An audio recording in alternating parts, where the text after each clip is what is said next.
I know it did. I don't know what happened. I think I might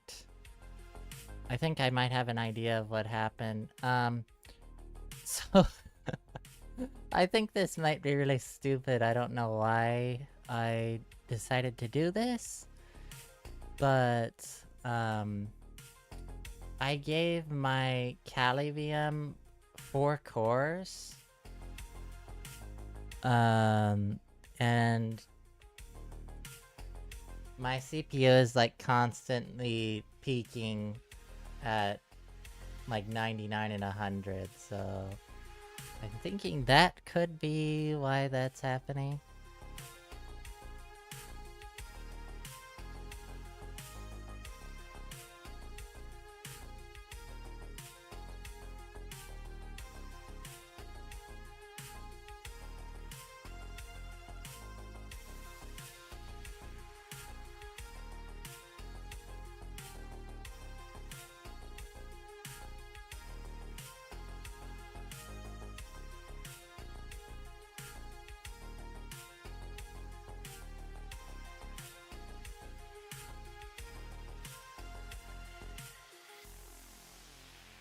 Is there a built-in translate feature for Firefox?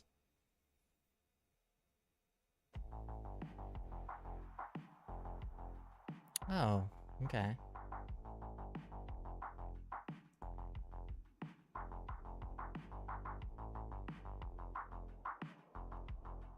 Do I just go to settings to enable it?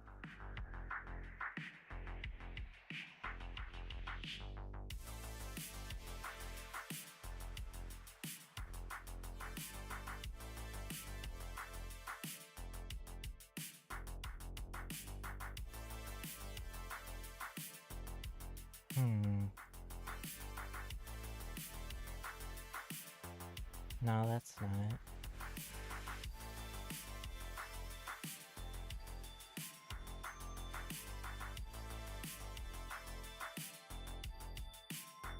Install extension? Okay.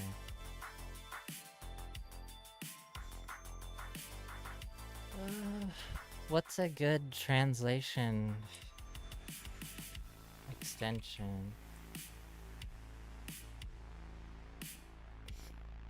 Deep L? Okay.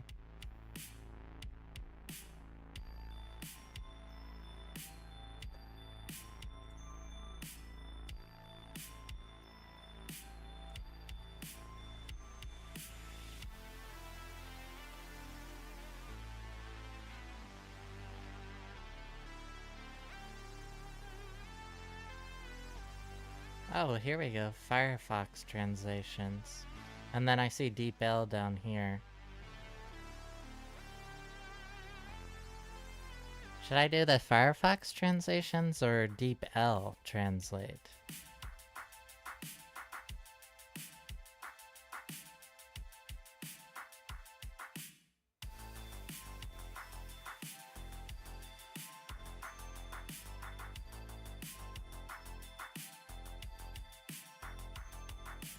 The one you like? I don't know which one I like. I've never used a translation,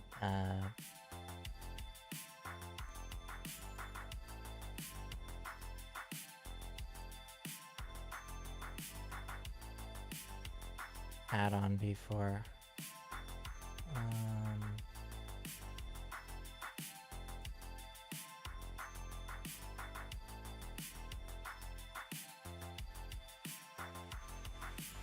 Okay, I'll use the deep L.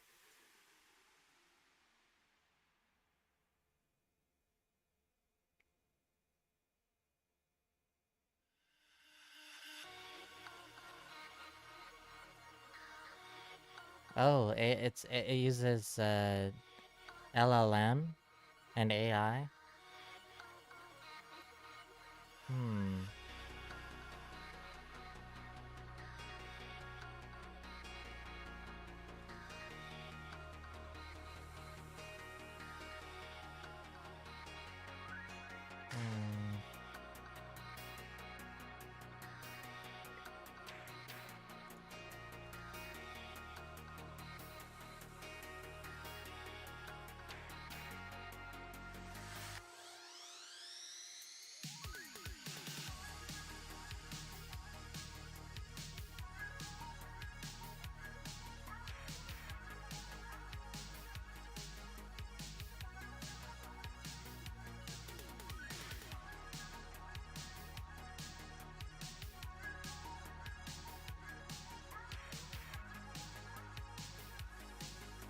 I like this one because it doesn't have like a security warning about it. Or not like warning. I guess it is kind of a warning. Oh, this is better? Okay, sweet. Yeah, let's try this one then. Add.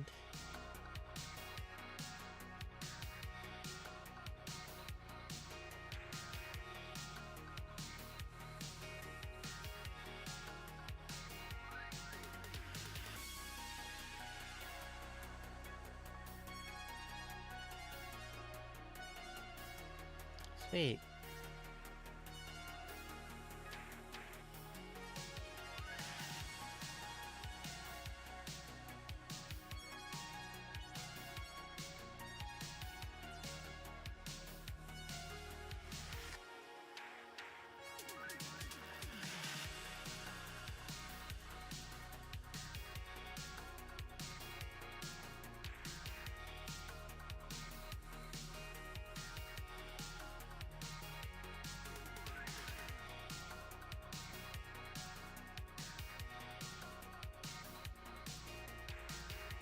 Check the extension. Okay.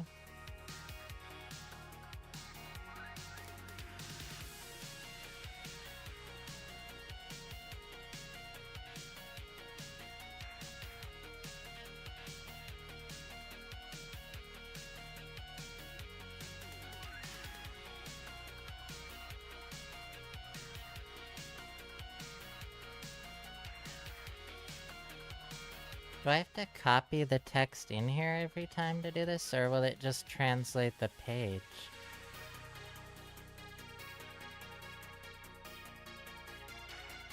Oh, okay.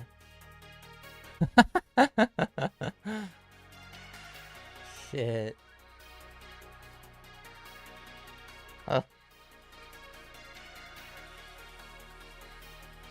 Is there anything that will, like, actually translate the page from French into English?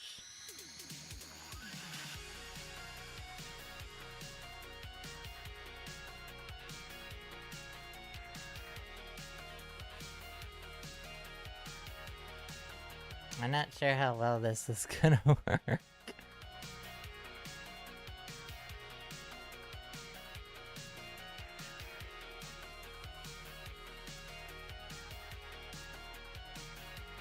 Oh, I need to try every extension and see what works. Okay.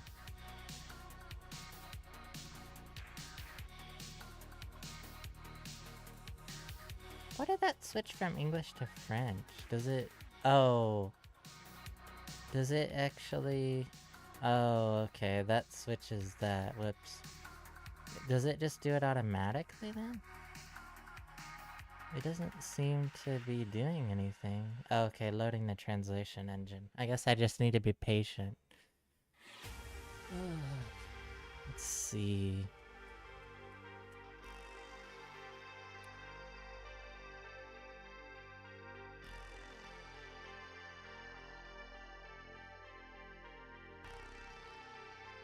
That did not work. Huh?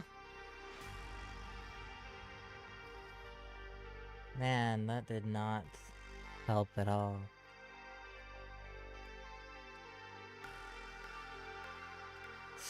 Well, let's try a different one.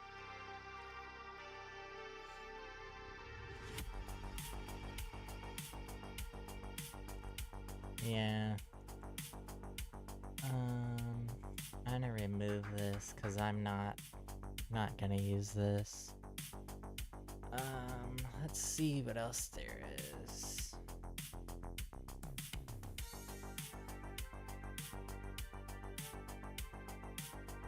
Since I don't speak French, unfortunately. Huh?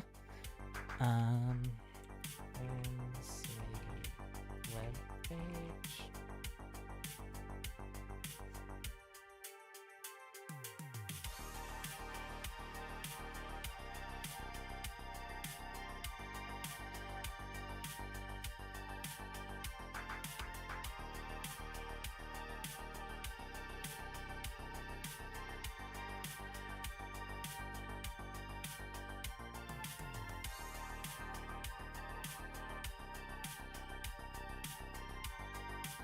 Quickly translate selected or typed text on web pages. Oh, this one actually supports Google Translate and DeepL API.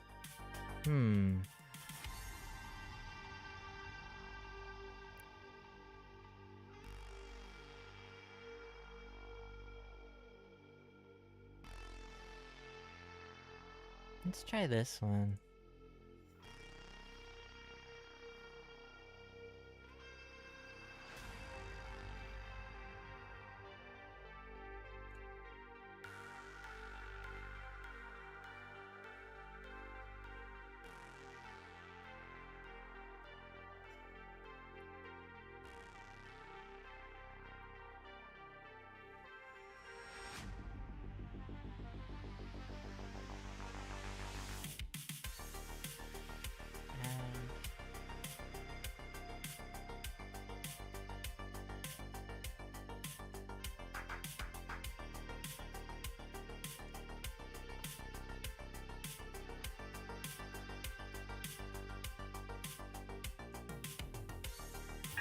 I'm gonna have to go into hardcore hacking mode.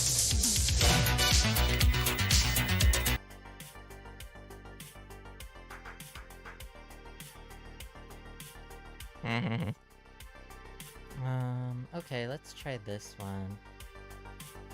This one looks like this might be pretty good.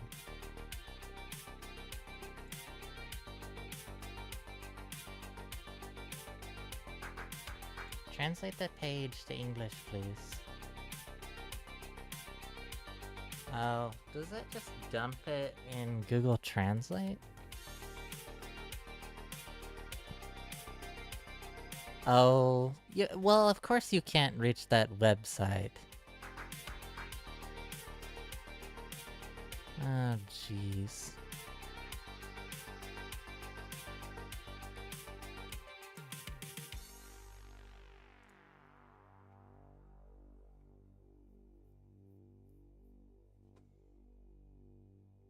Why can't it just...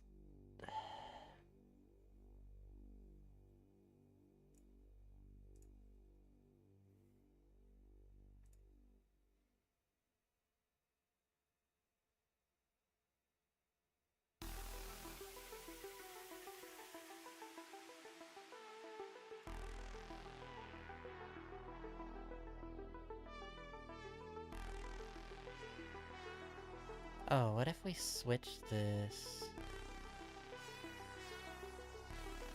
Do you have to have an API key? Are you kidding me?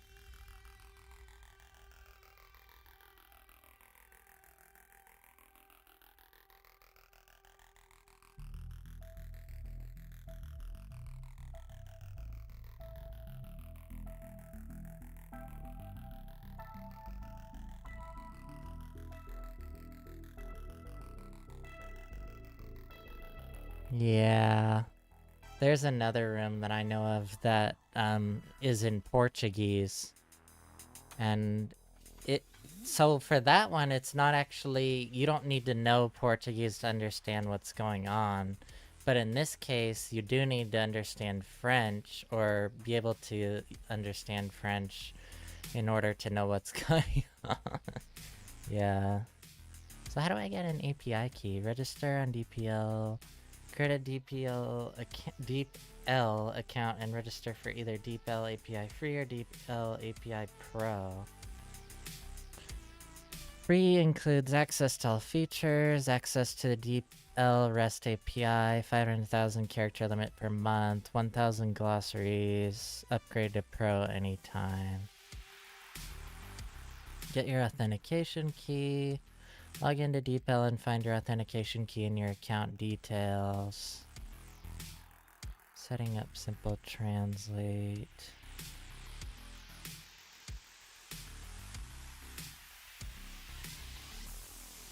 Yeah, I don't want to do all of this stuff right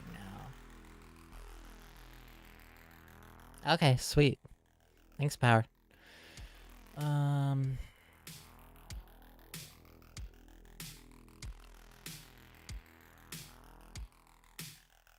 This might be pretty cool if I actually have an API key for it. I don't know what the difference is between it using the Google Translate API and the DeepL API.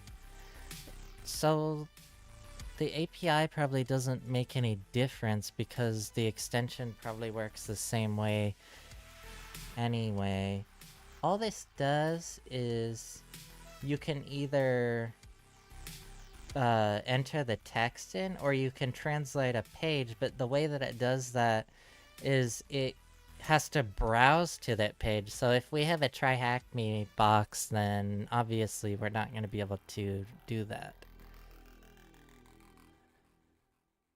The translate is better on DeepL.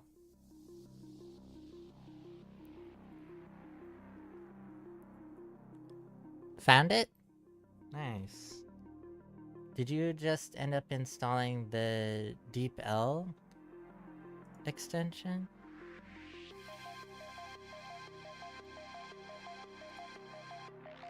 Web translate. Okay, I'll give that a shot.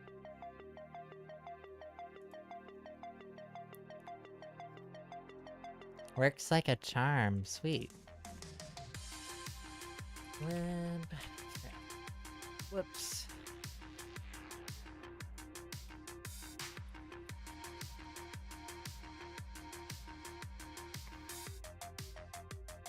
Is it this one? Is it the Baidu translator extension? And it translates all the fucking page. Awesome. That's exactly what I want.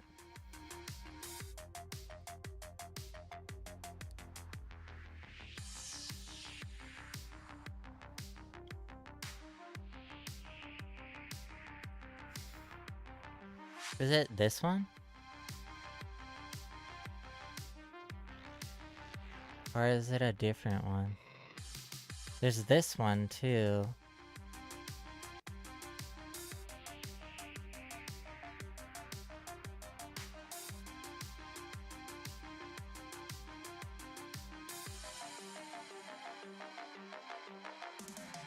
Oh, this one, okay.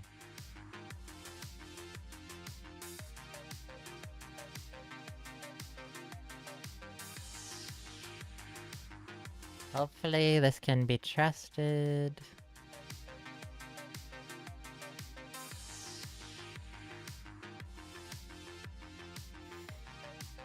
I don't like those notes or warnings that say this add-on is not actively monitored for security by Mozilla. Make sure you trust it before installing. I don't know anything about this. I don't know if I can trust it. It could be selling all of my data. I don't know. Huh.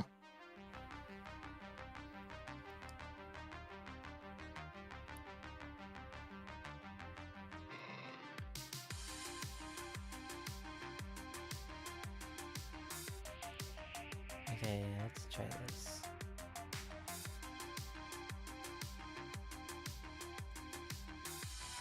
On Foxy Proxy, you got the same thing. Sorry, what do you mean, Particule?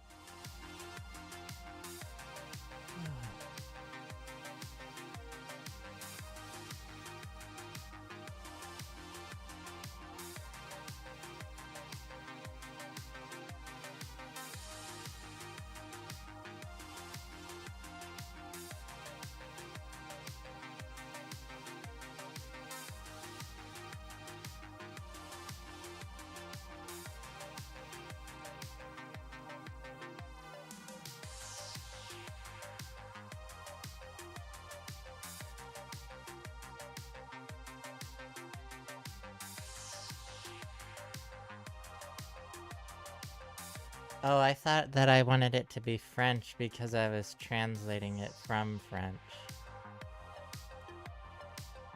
Where's English?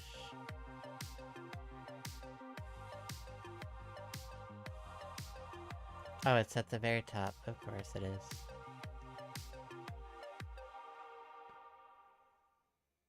And then do I just hit translate or do I want to check one of these boxes?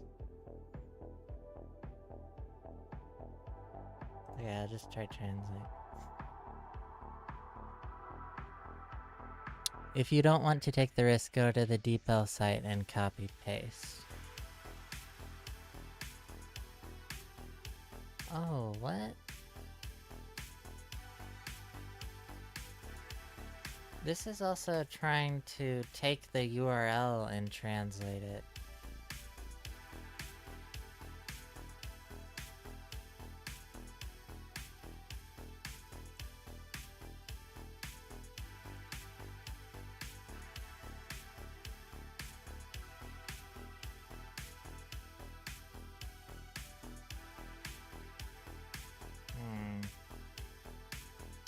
Yeah, that's not working.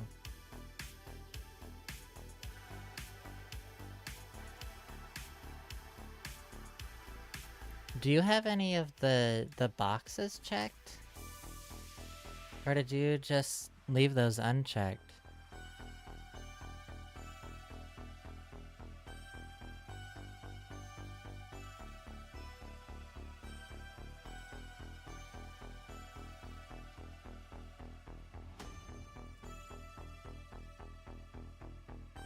Oh, all unchecked?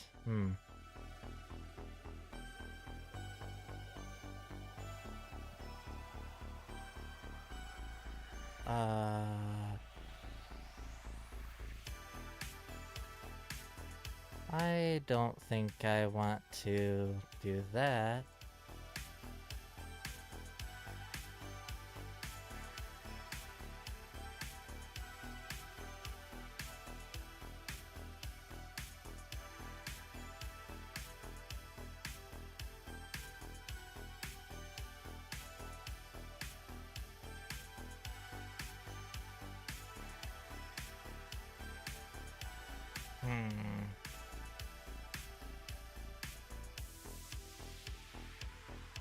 Go to deepl.com. Should I try the DeepL extension?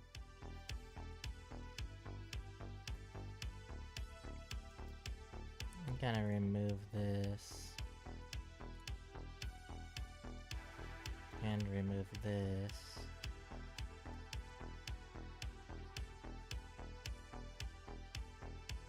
Oh, okay.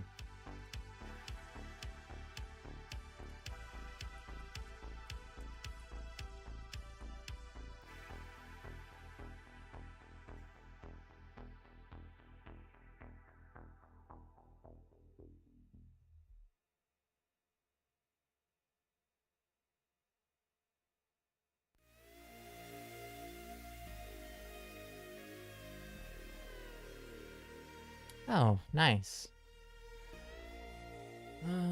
So we'll choose French.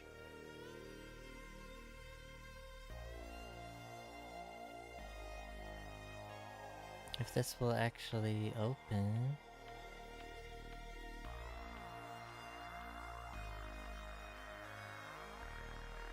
Very accurate translation, awesome.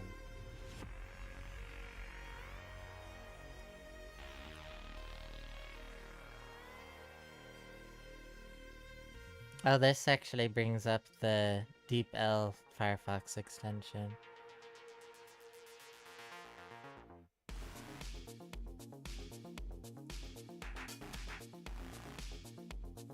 Does that mean you love this site?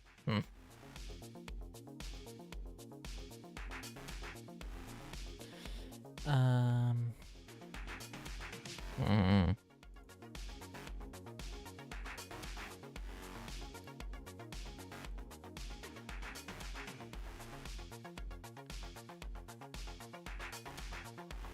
I don't think I need to copy that too. So I just copy this and paste it in there?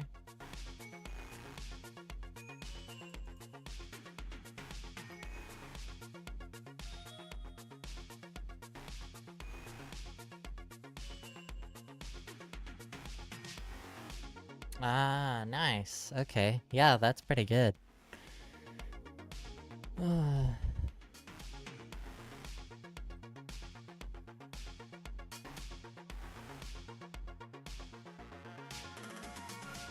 I bet that extension is probably pretty good too.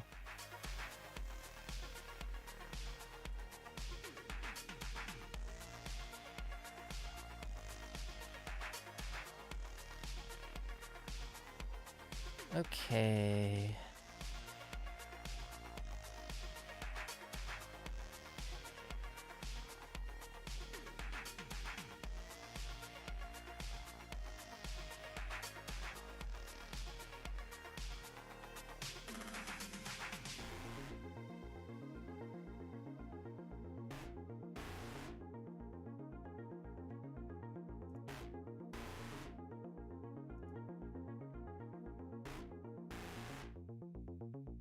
It didn't translate this first part for some reason.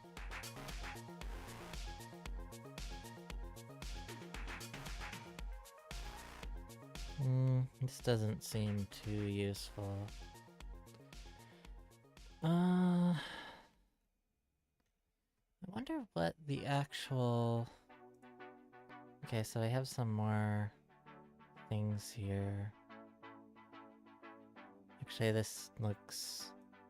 No, I don't think we found anything new, actually. Wonder why...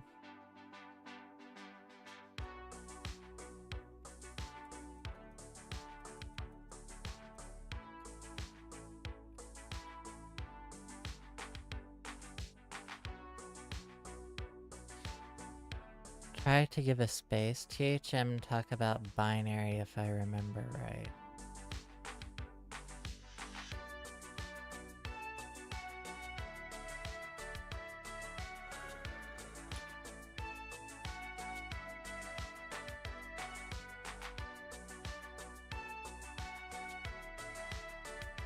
I think we're not going to be able to even get a reverse shell until we get this working. We have to have a POC first.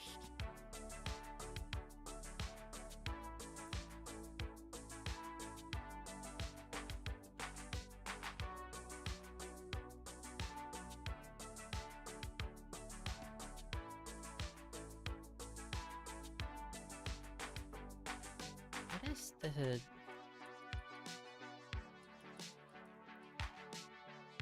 I wonder why we can't just do SPIP.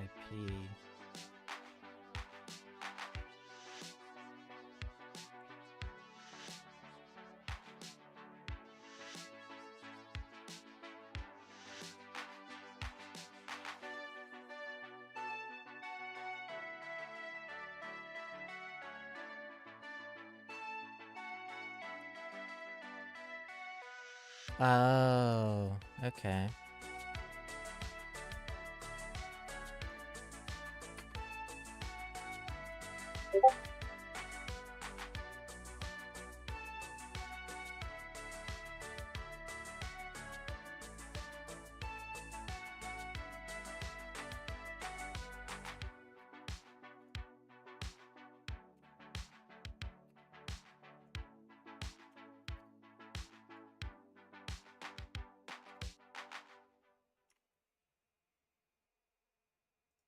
Ah, okay.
Should I get the Deep L extension?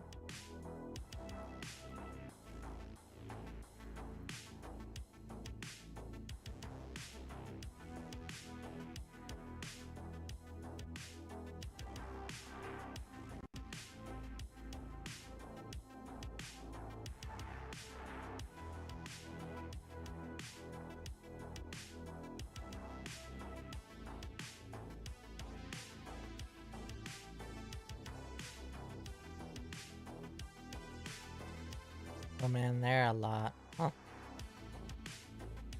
I did not realize that.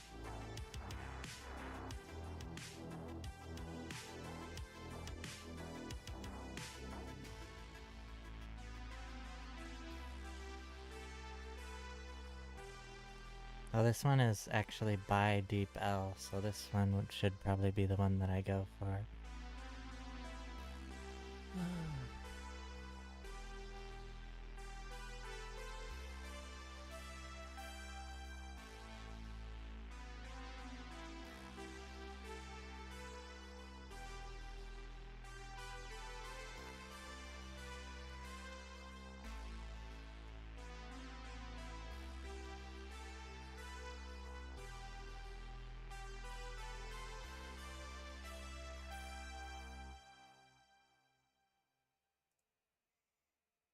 Oh, crap.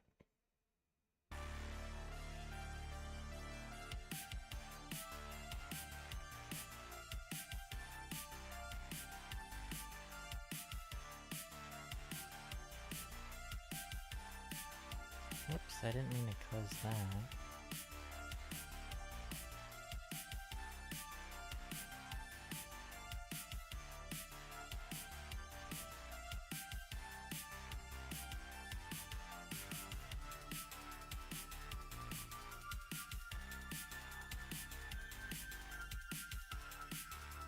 Is it gonna open?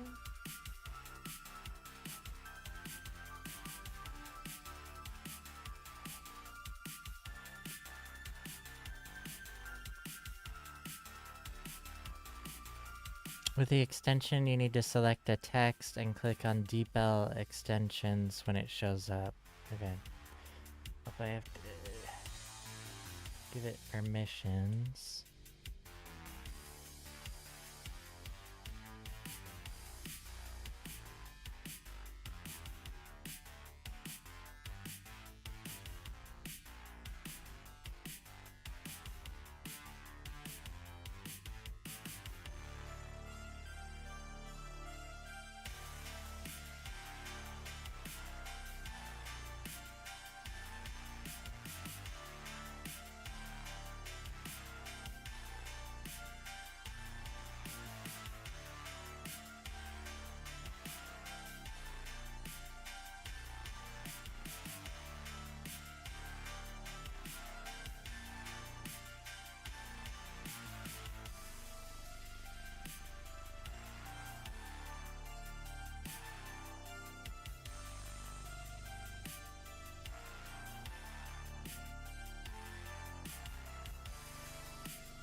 Okay, here we go. Avoid admin buttons on login page. 1000-line page login place. Do we log into the private area or not? Excellent. This is actually pretty good. I actually like this. This needs to be American for me, though. I don't want it to be UK English.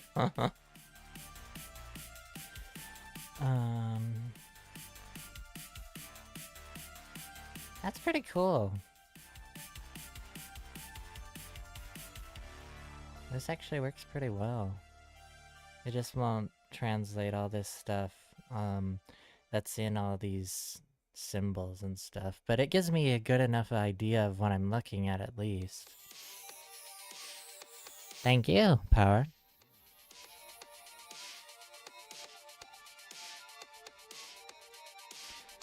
Okay. We still gotta figure out...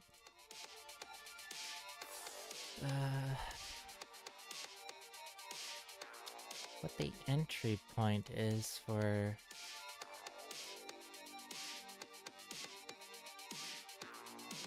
in the public area.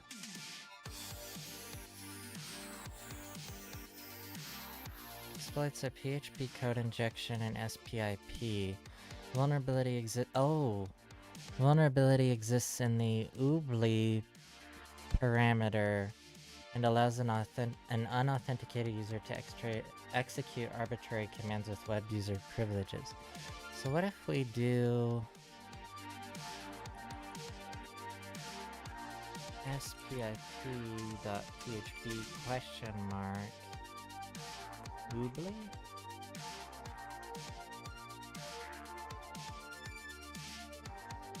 Nope, that didn't work either. Huh. Oh wait. Question mark equals oobly. Oh crap, this is probably being interpreted like not like I want it to though, so let me see if I can escape that character. Come on, come on, come on, come on, come on, come on, come on, come on, come on, come on, come on, come on, come on.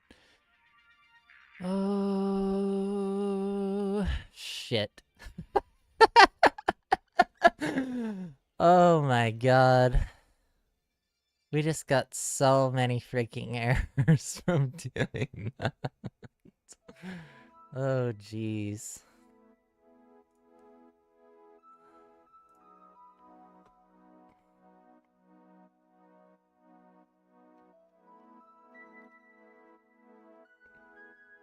Fight the planet!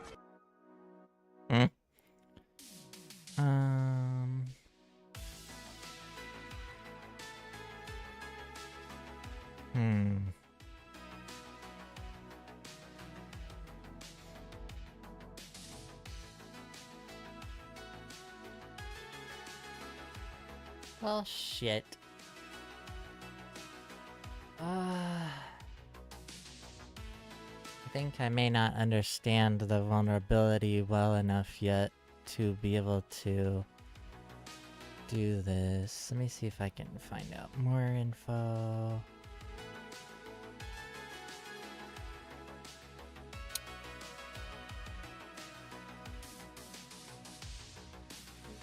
In the oobly parameter. What does that mean, though?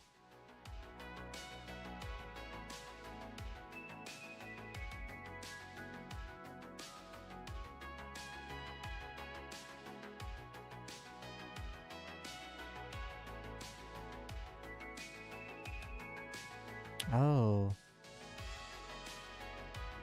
When resetting a password on the endpoint, spip.php question mark page equals spip underscore pass. What if we did...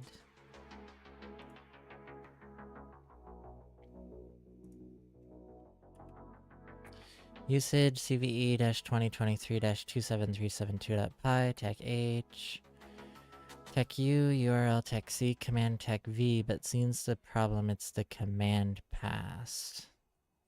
Huh.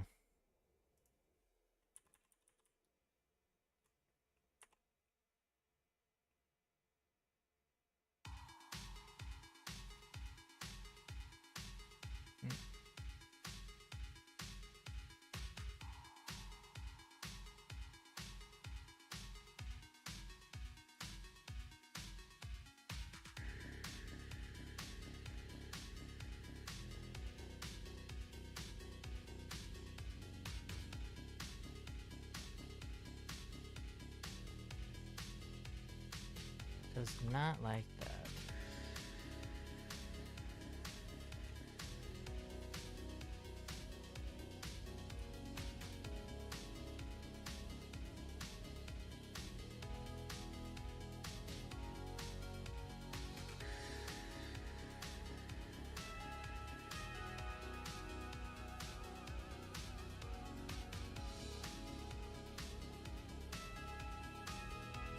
You need to pass the command on the form page.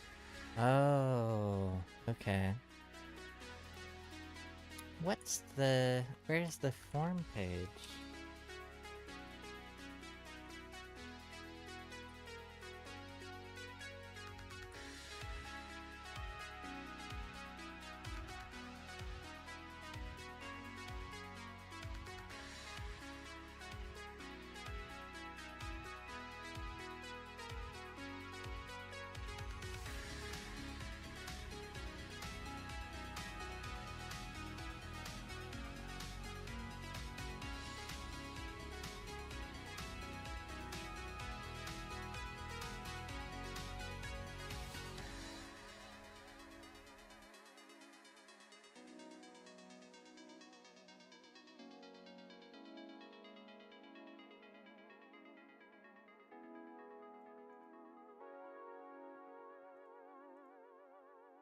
Oh, so you can't actually just run arbitrary commands?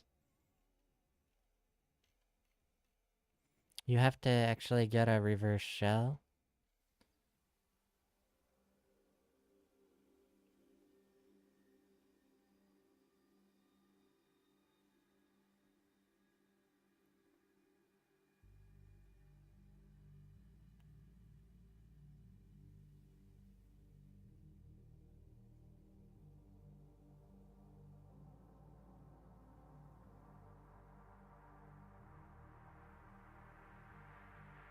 Use of a dangerous tag env in the password reset feature template. 2 bugs to abuse a 2 permissive variable sanitization function in order to inject PHP code. Squelettes -dis -formulaires. Oh, is it this?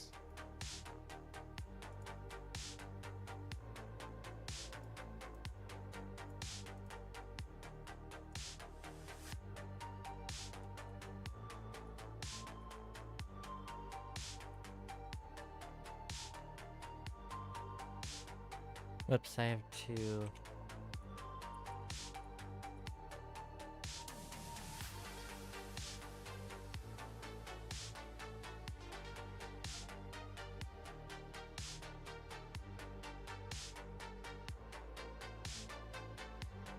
that didn't work.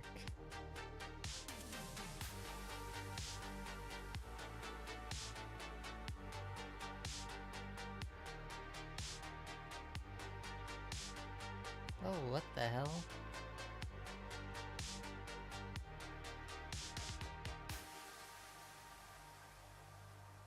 Complete isolation. Oh, shit. Well, for one thing, the machine terminated. It's just me on the road.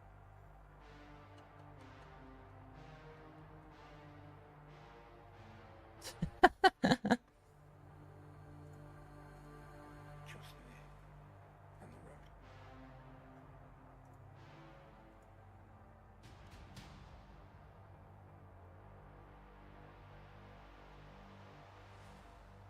Nobody else. Alone. Doctor.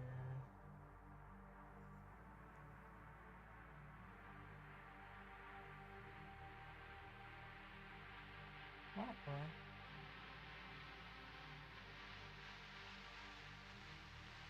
You need attention.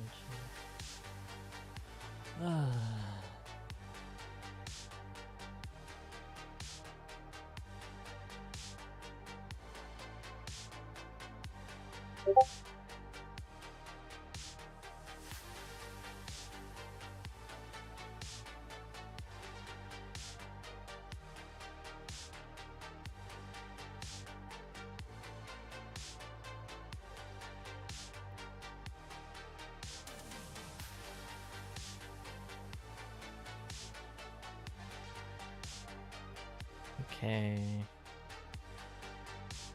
So I have the IP now.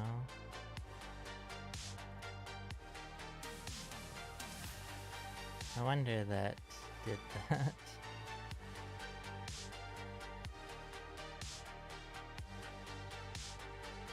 Did it find anything else?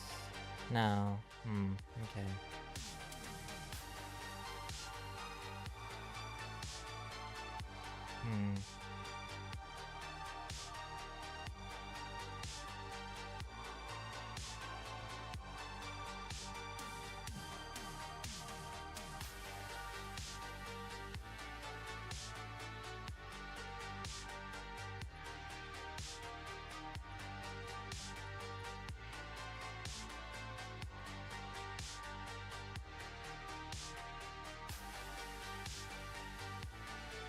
Unable to find anti-CSRF token.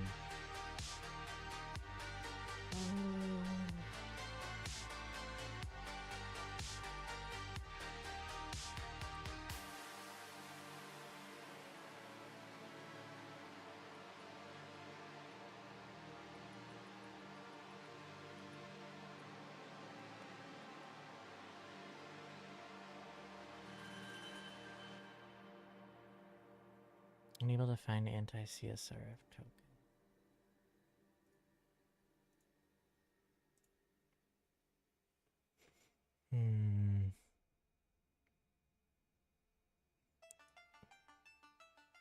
Maybe it's this? I think it did say this is where the actual vulnerability lies, right?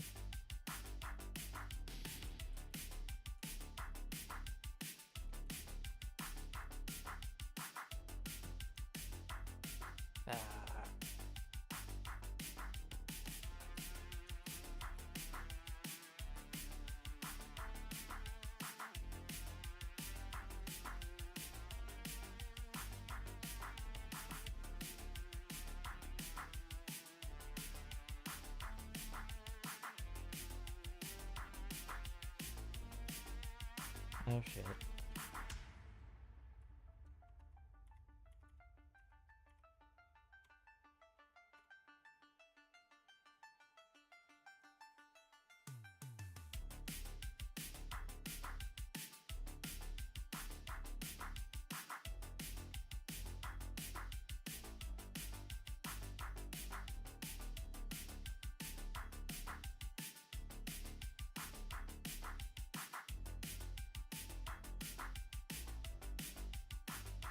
Just do this.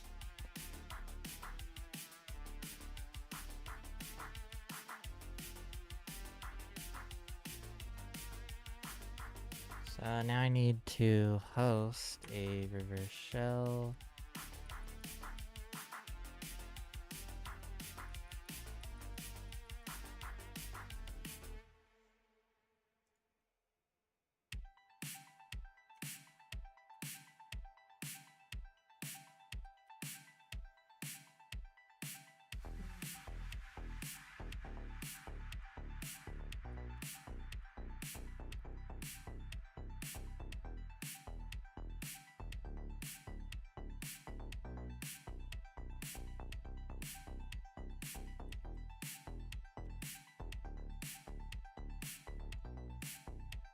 I'll just use hack tools.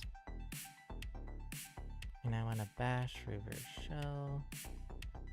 That's good. Does it have to... or it has to be... oh wait, okay, yeah. So copy the reverse shell.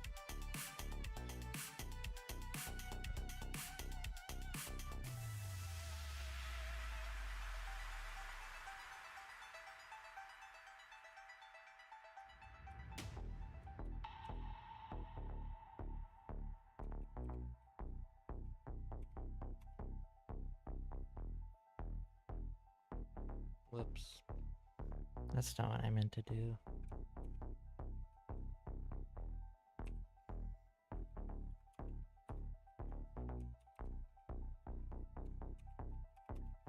Okay. 3, check HTTP.server80. Okay, hopefully this works. And I did revshell.sh, right? Yes, okay. Let's see if this works then.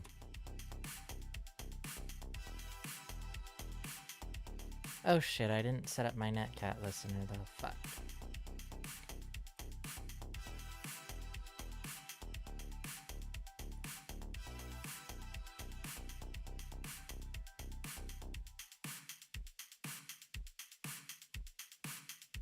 I hope that I didn't blow it by doing that.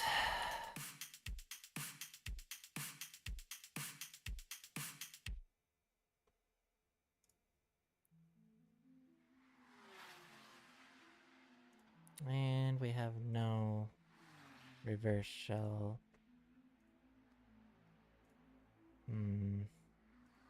Execute this payload.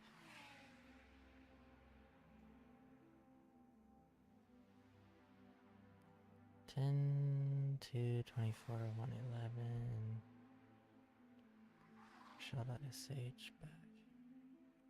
I think you need to obtain a CSRF token with Burp Suite. Oh, okay.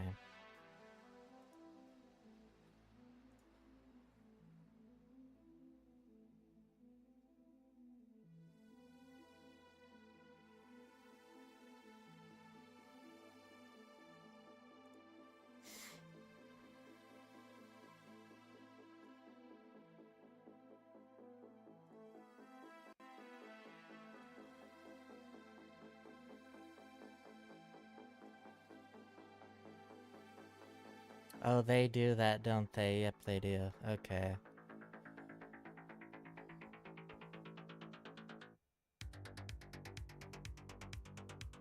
PHP serialized string. Okay.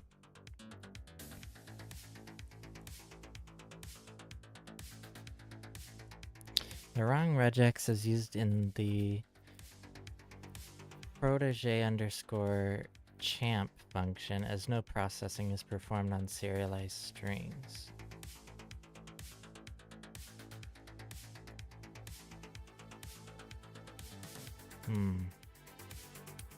It is possible to inject a serialized PHP string containing PHP code into the variable $_post oobly and resetting a password on the endpoint spip.php?page equals spip_pass in order to have a RCE on the server. Okay, so we get the CSRF token and the PHP serialized string using burp. And what is this?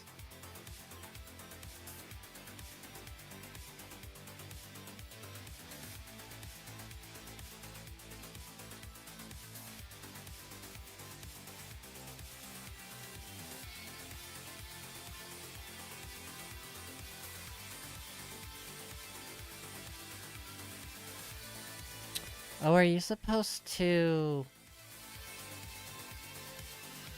put this payload in this box?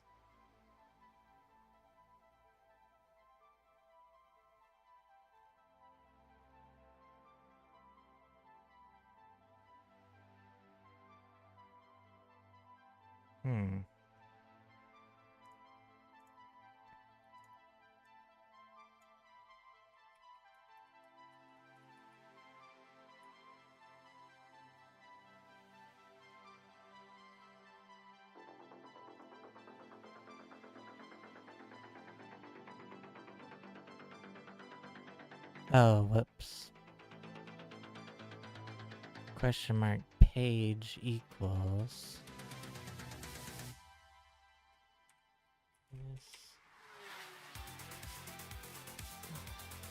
spip.php question mark page equals spip_pass and lang equals en. I don't think I need this anymore.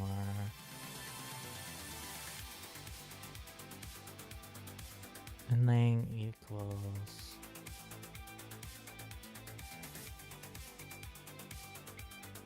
en.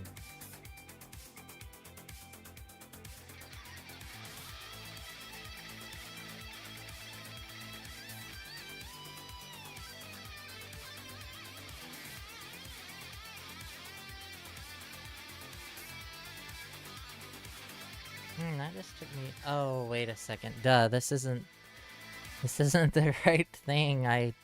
My previous machine died. This is not the right IP. Gosh dang it.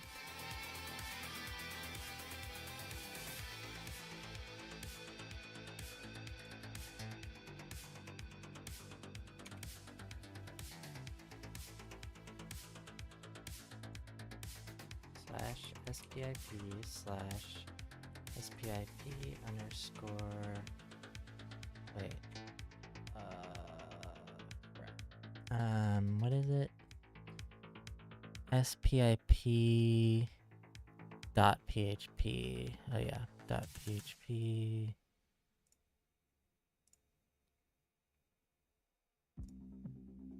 PHP question mark page equals SPIP underscore pass and lang equals EN.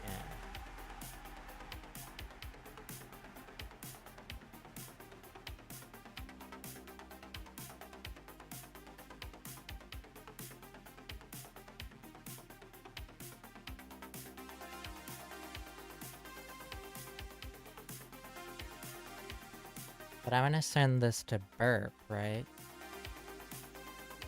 Excellent.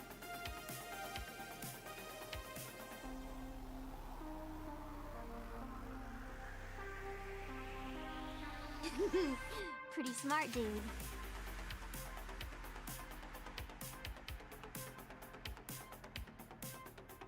Okay. So I'll turn my proxy on.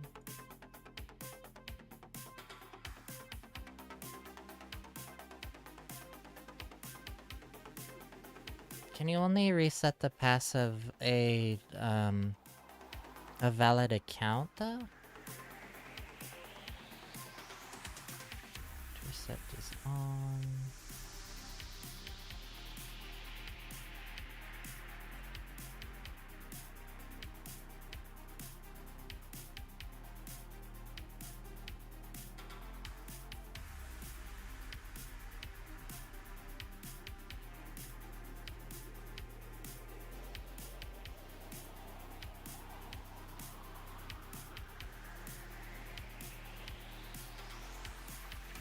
Okay.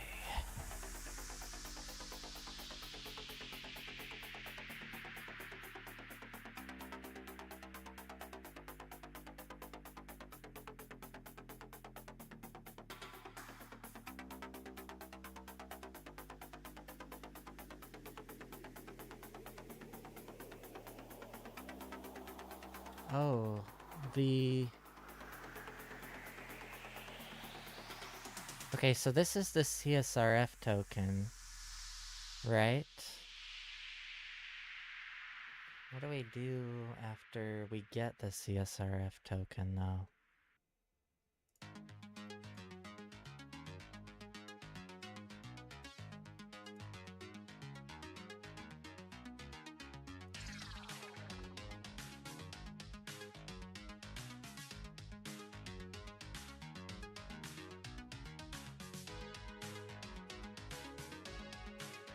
Do I want to go ahead and forward the request?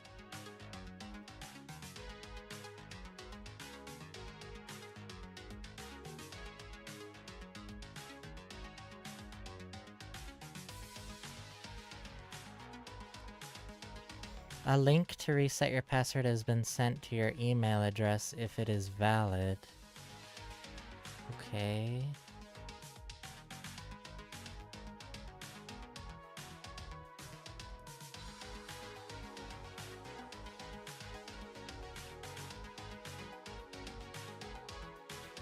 What if your email address isn't valid? Did I have to create an account first? Somehow?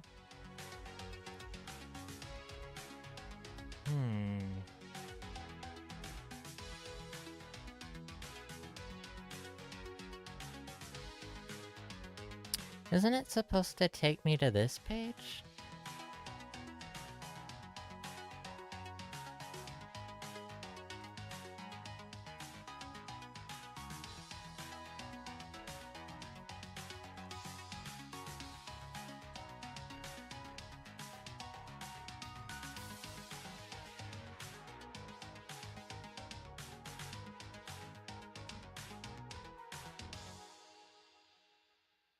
But I don't have credentials for the admin account.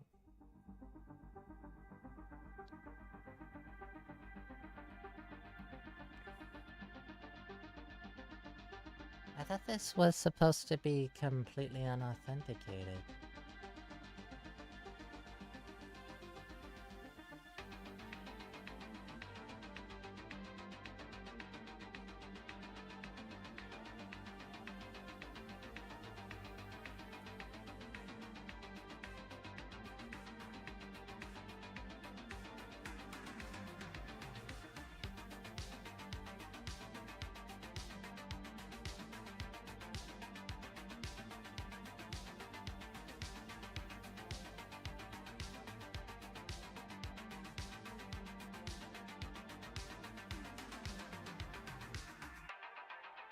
Do I have to supply the CSRF token?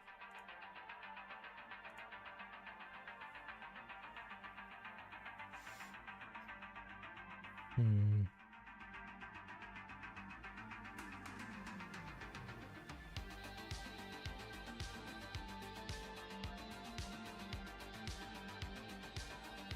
Hmm.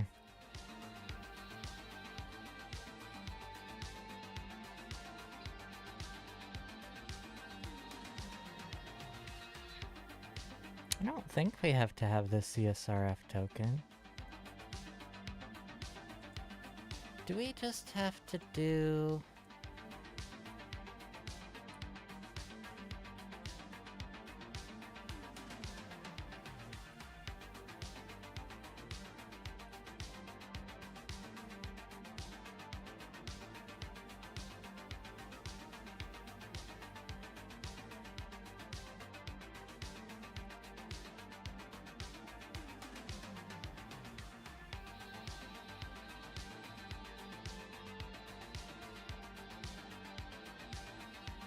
Oh, this time it found the anti-CSRF token.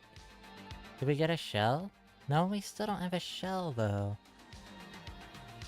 Hmm.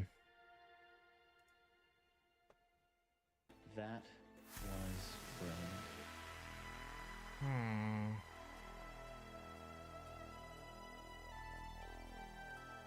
Hmm. It is...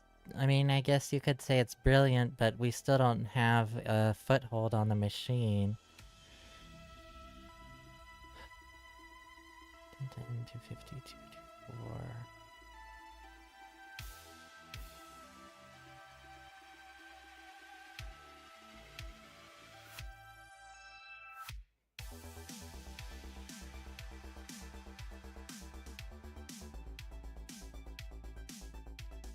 This is really hard. I did not expect this to be this difficult. What are we missing? So we're getting the anti-CSRF token now, but we aren't... The reverse shell isn't executing for some reason. Hmm. 10-2, 24, 111, that's right. We're hosting...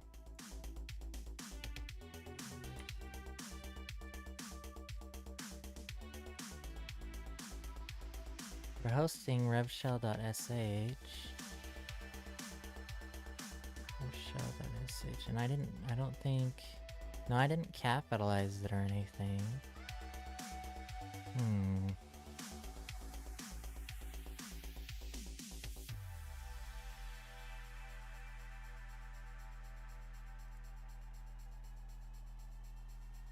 Why does it need to be piped to bash? What if we don't pipe it to bash?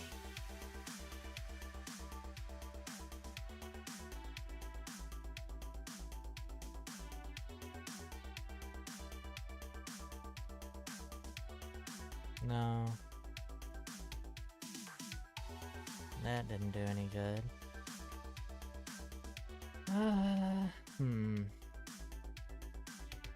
Yeah, I tried it and it didn't work. Should we try a PHP reverse shell? I mean, I guess it's not gonna hurt anything at this point.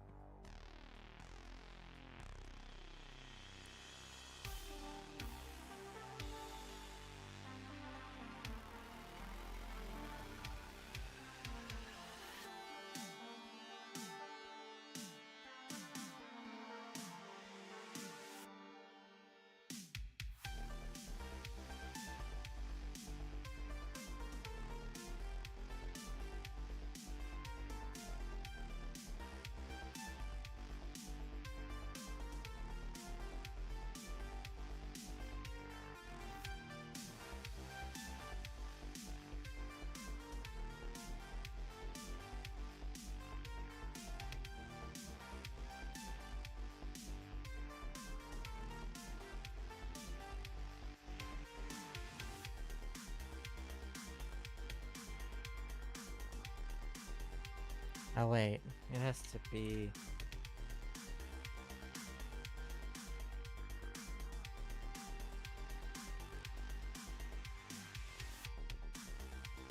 Oops.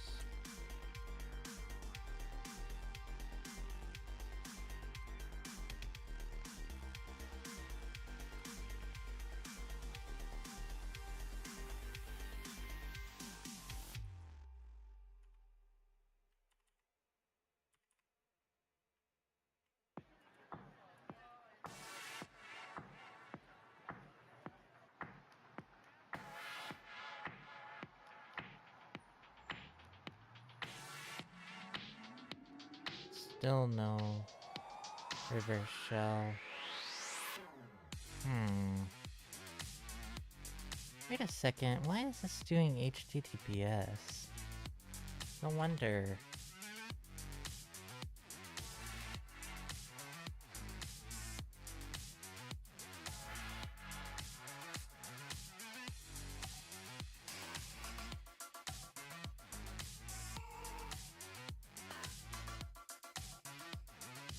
Still no reverse shell. Okay, now that I know that that was running with HTTPS.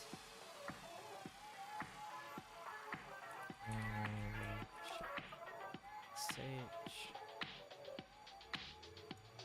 Let's try a Python reverse. I mean a Bash reverse shell again.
Still no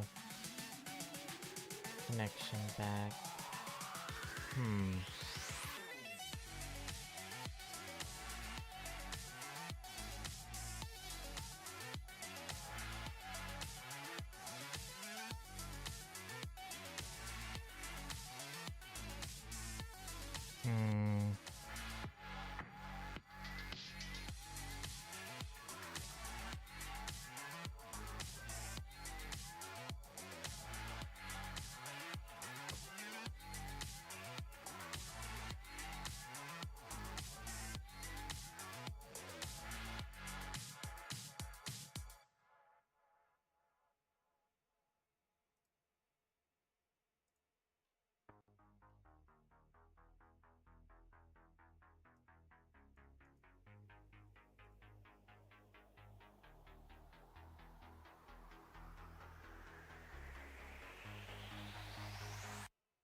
Yes, I'm aware of that.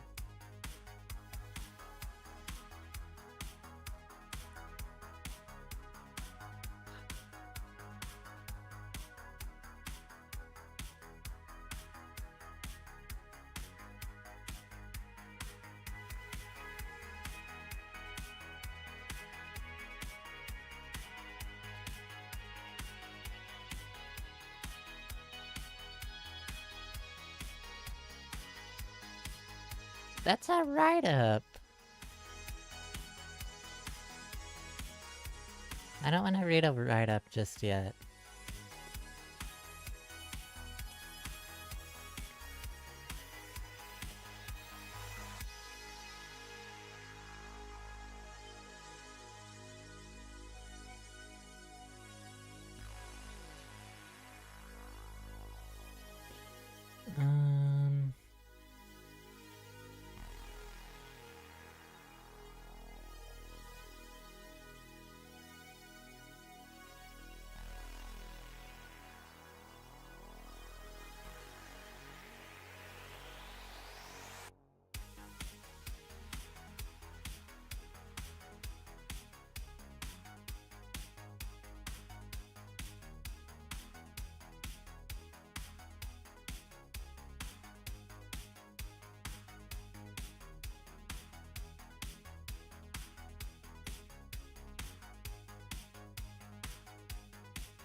Honestly, it might be time to look at a write-up though, because this is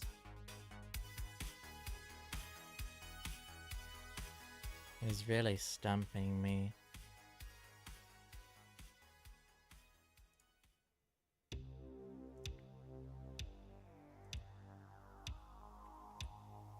I don't know why this won't work.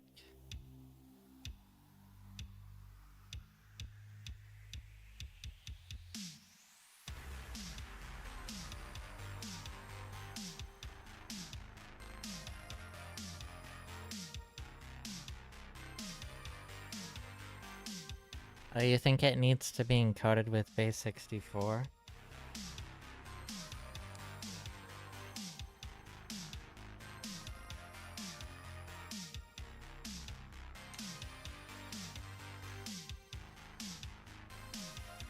It's finding the anti-CSRF token now, so I don't know. What more do you want? Oh.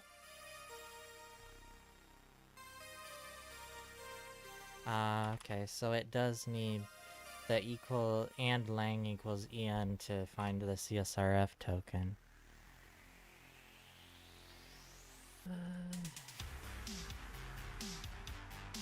Hmm.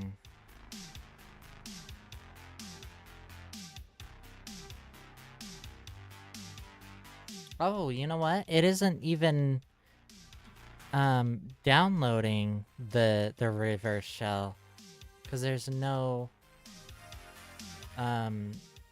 like response for it right here.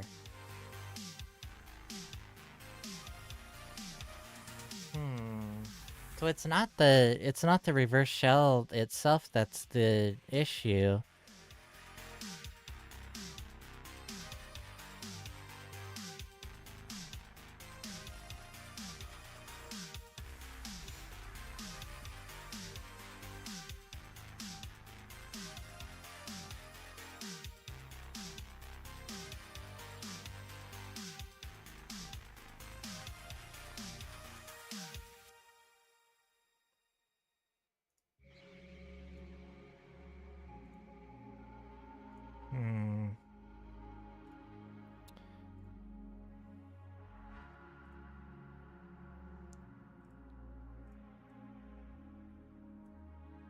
What if we put this here?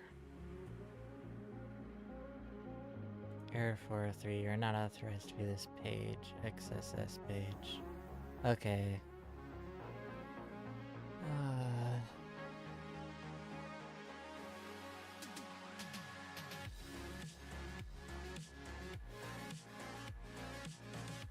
I can't do that. What are we missing here?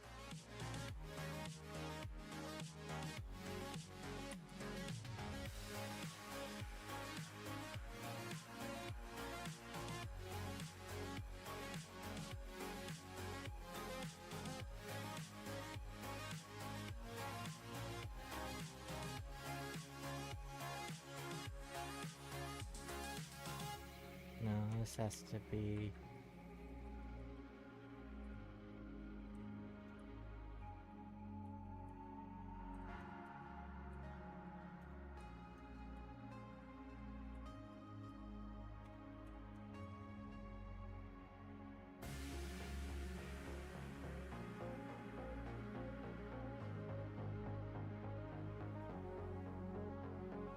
Yeah, it's not downloading the...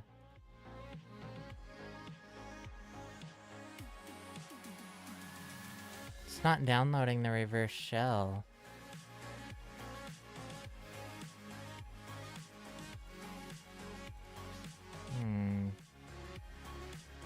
Yeah, it might be time to look at a write-up and call it a night, because I'm...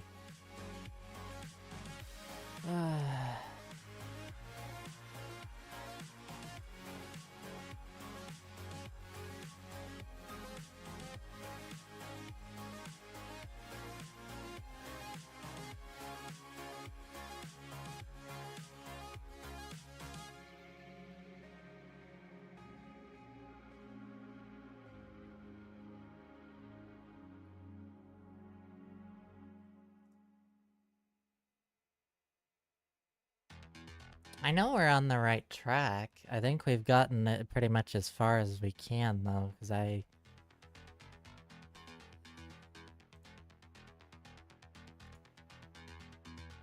not sure why it's not...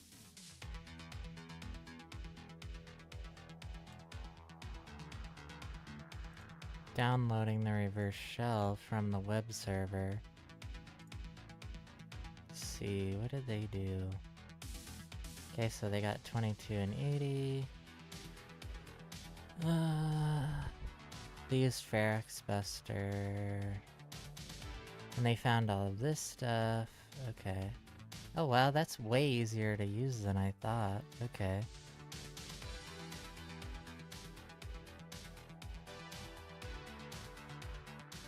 You don't even specify a word list. Oh, I'm gonna have to give that a shot next time. Okay. So we found SPIP, exploitation. Okay, so they used this exact GitHub link to exploit this.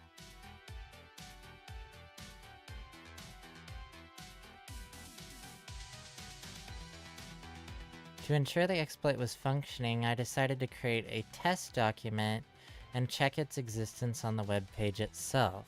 Interesting. Oh, they're just doing...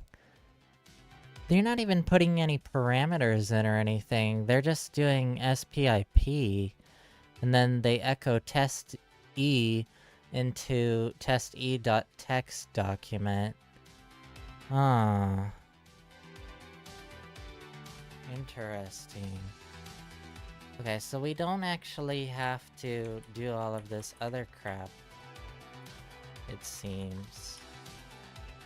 It's just the root, or the root directory of the application, which is SPIP.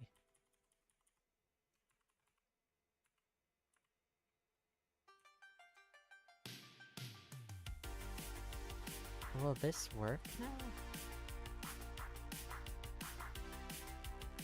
It's still not downloading the reverse shell.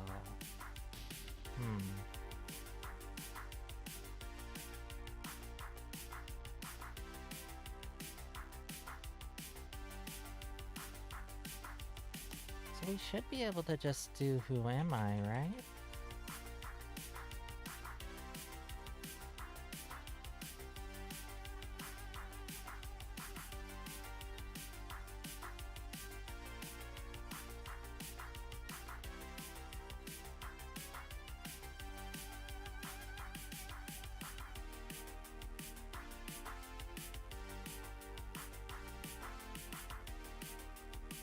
This is supposed to execute whatever you put in here, so I'm not sure why it's not executing.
Okay, so that worked.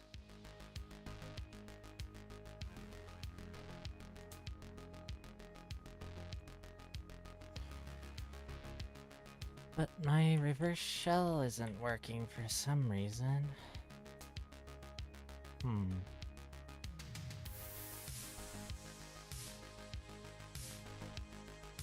I use a wget instead? I should just be able to... I'm basically executing commands like I would from the terminal of this server now, so I should just be able to...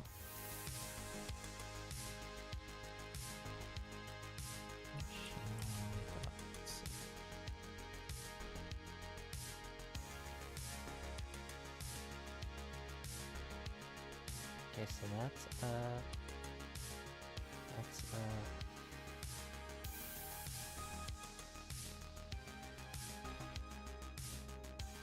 oh, yeah, that's true. I'll do that if this doesn't work now. Okay, yeah, so that doesn't work.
Come on.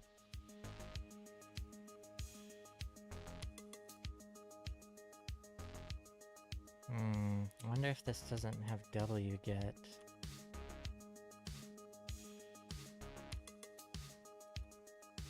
Girl.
Oh yeah, I wanted to get myself on there.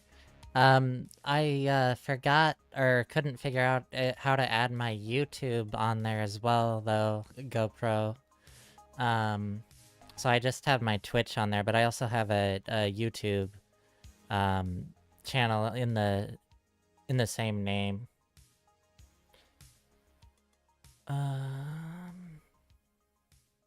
That I stream on.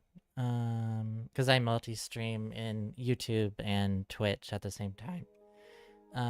Let's see. Why is this not working?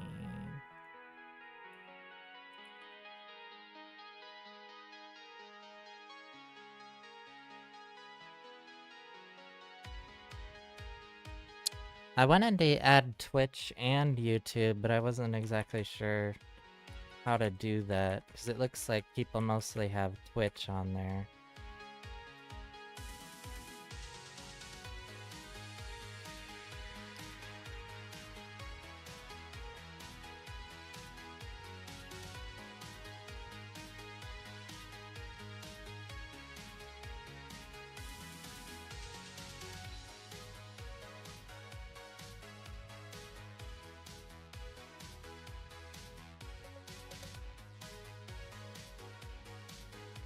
can I do test.txt, but I can't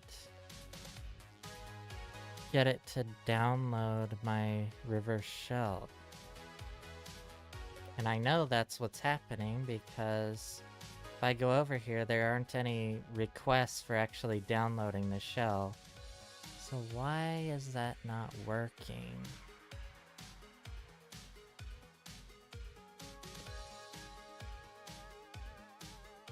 Yeah, just look at the format of the markdown. It's just Twitch underscore username, comma, YouTube underscore URL.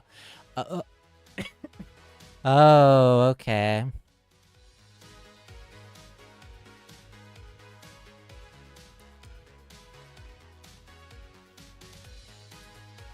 Gotcha.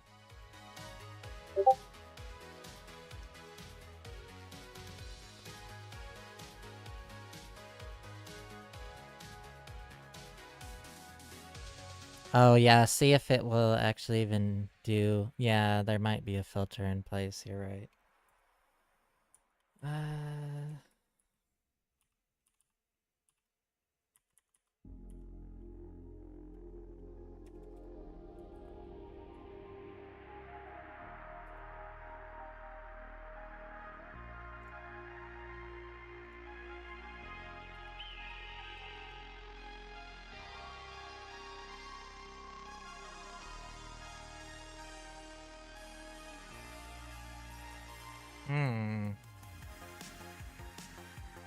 Yeah, so the problem is... So it will actually...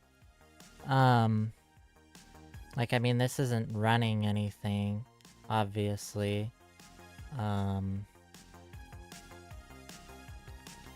know what? Instead of downloading it from a web server, what if we just echo it and then try to execute it?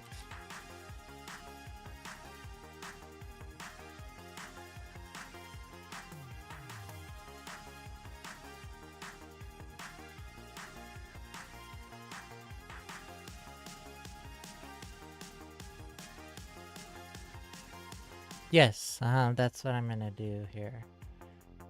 So let me go ahead and grab a small PHP reverse shell. So I'm just gonna echo this in here and see, hopefully... Oh crap.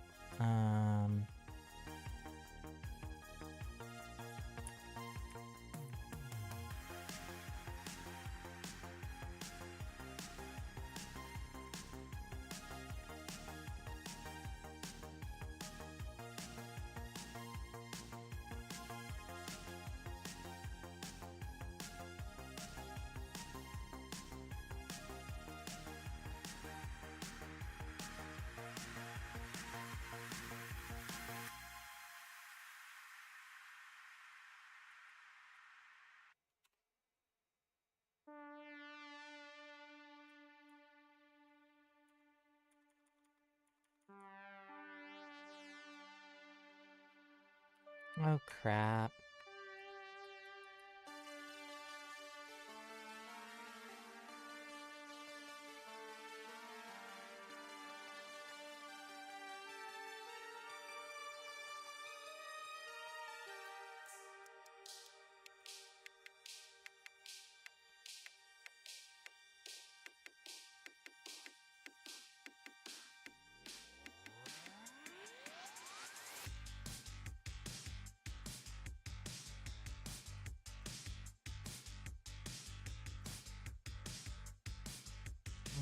Crap.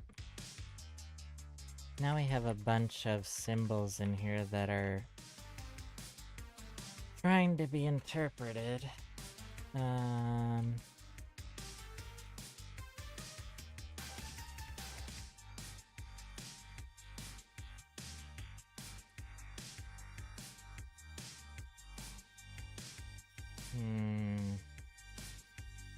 Double accent in the final part.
crap.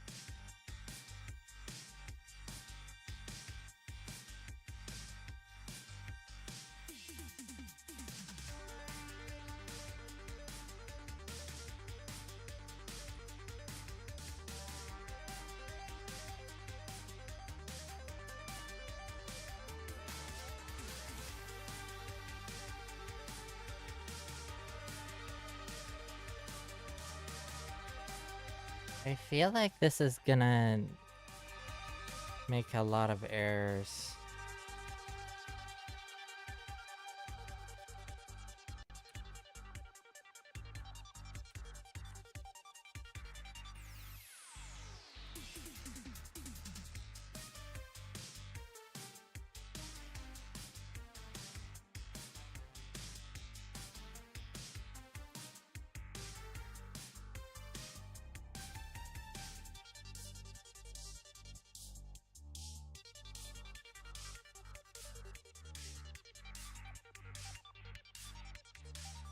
Bad file descriptor. Ah, crap.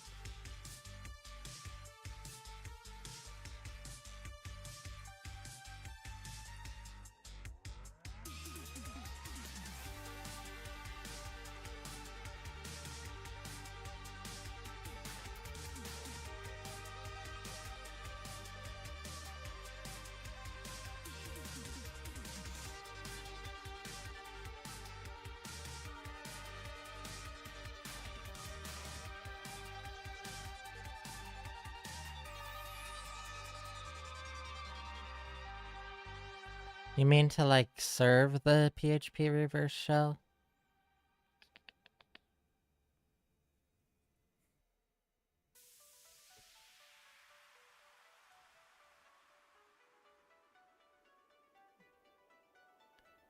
Let's see what he ends up doing. So I could think of something a little more elaborate. I tried to perform a reverse shell but didn't succeed. Perhaps I got confused with the hierarchy of the quotes when inserting the code into the exploit. So I decided to create a PHP file with a simple web shell to give me more freedom to perform RCE. Okay. Oh. Okay. Let's try this.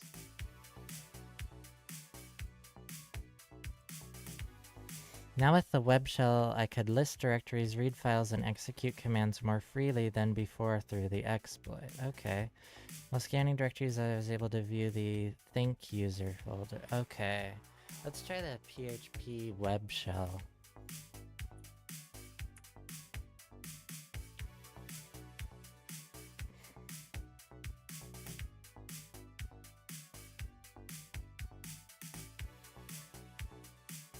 Oh crap, this is still...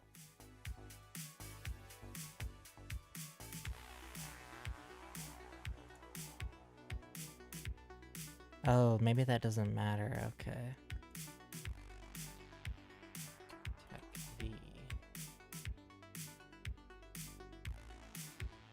Did that work?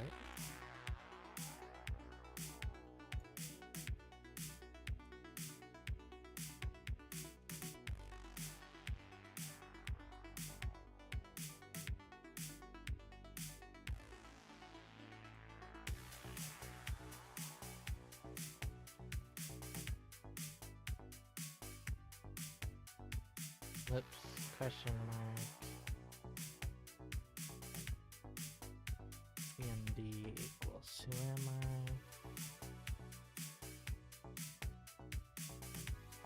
I? Okay, sweet. So we have our web shell is working. Okay, sweet. So we do have command execution now with that. Okay.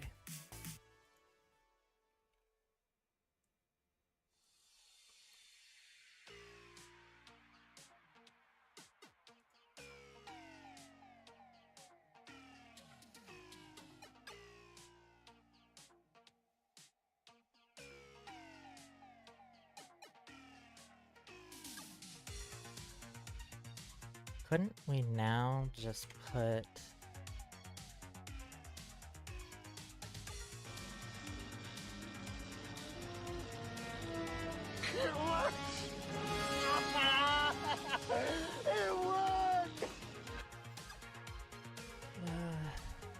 just do a bash reverse shell now?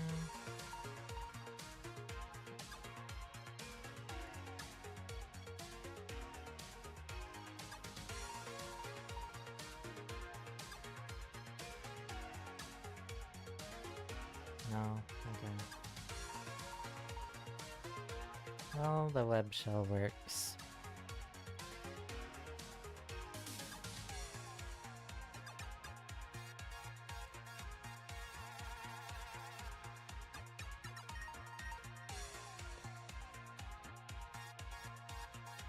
If only this had netcat. Huh?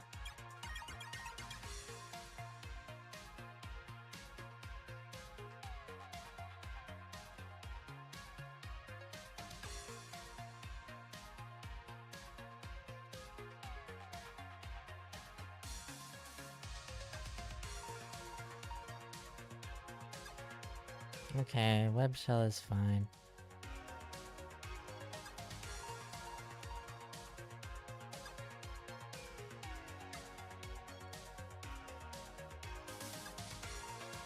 For now.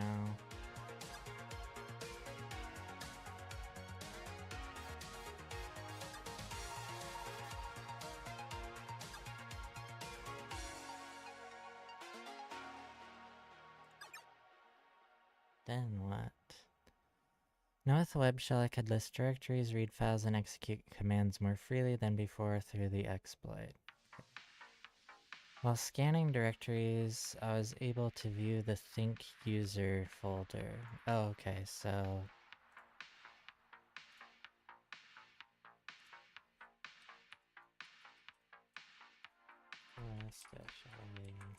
/home.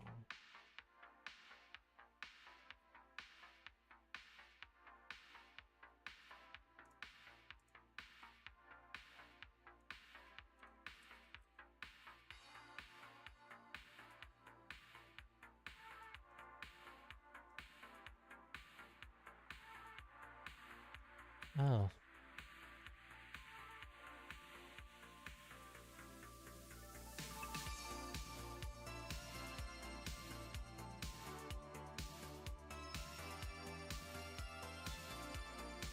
Okay, so here's the user flag. Shit. That was close. Huh. Okay, so we got the user flag.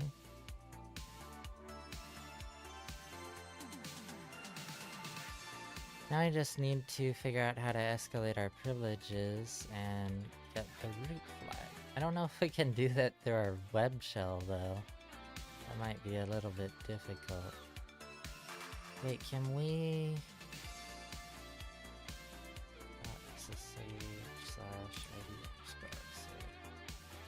Come on, come on, come on, SSH key. Fuck yes! Okay, now we can get SSH access. Okay, nano, ID underscore RSA.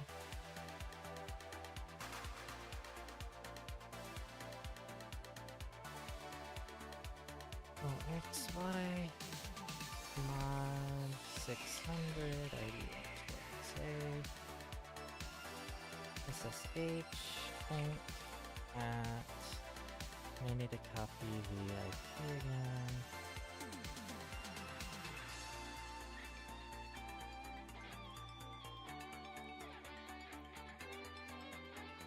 Tag ID underscore RSA. Oh, are you fucking kidding me? What? Why do I have to know their password if I have... Load key ID underscore RSA error and lib crypto. No, it's not game over yet. We still have to escalate our privileges. Let's see. Why the hell do we have to have a password if we have the private RSA key?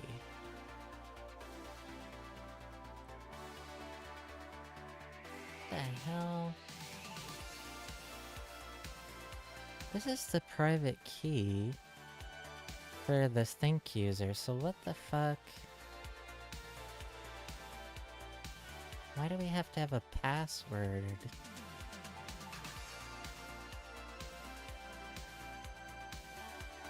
Yes, we should be able to log in with ID underscore RSA, but for some reason it's asking us for a password when we try to do that. I wonder, is it because this needs to be here? I don't think it really matters, does it?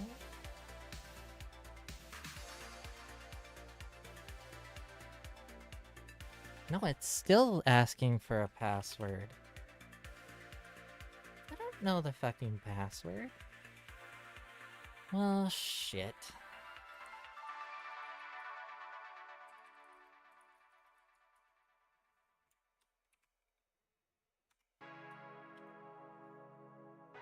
What is happening?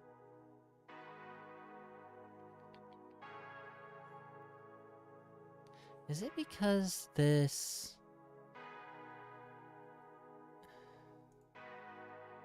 is not formatted correctly, I wonder?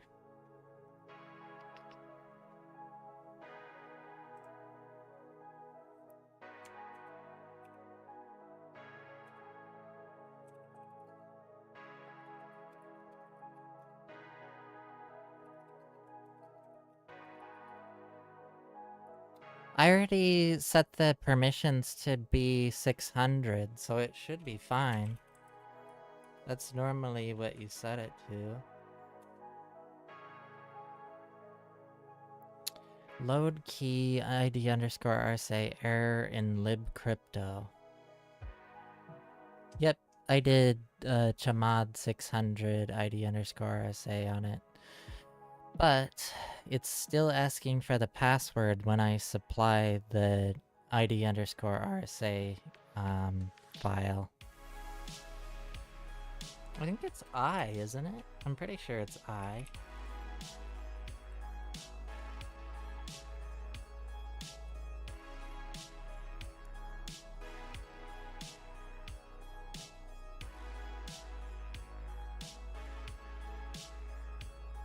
Yeah, that's the identity file, yep.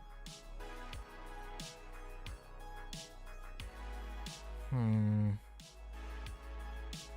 wonder if could it be because of this error in libcrypto? Let's see what that is.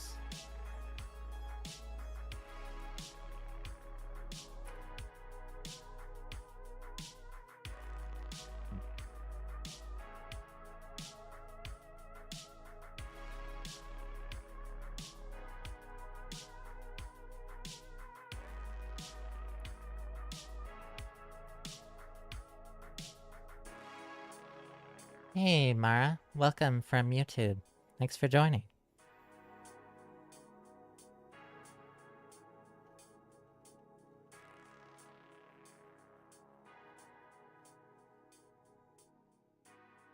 We're working through the publisher box on TryHackMe, and we got the user flag because we were finally able to upload a PHP web shell, and now we're trying to get SSH access for a stronger foothold on the machine.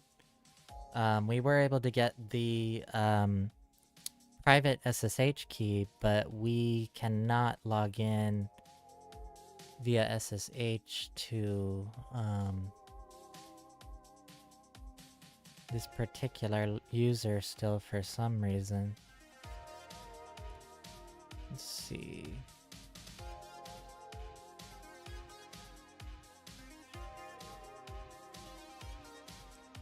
This normally doesn't happen. I read the write-up and you can log in with ID underscore RSA without pass. Yeah, what the hell is going on, I wonder?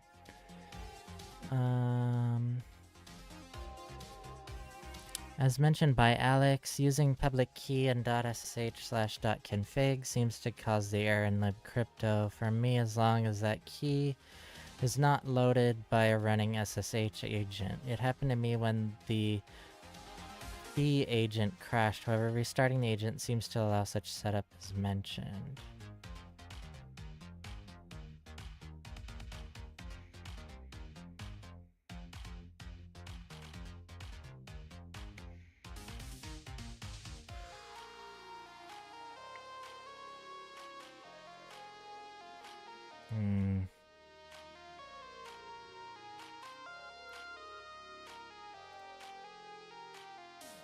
Man, I hope it's not a bugged machine.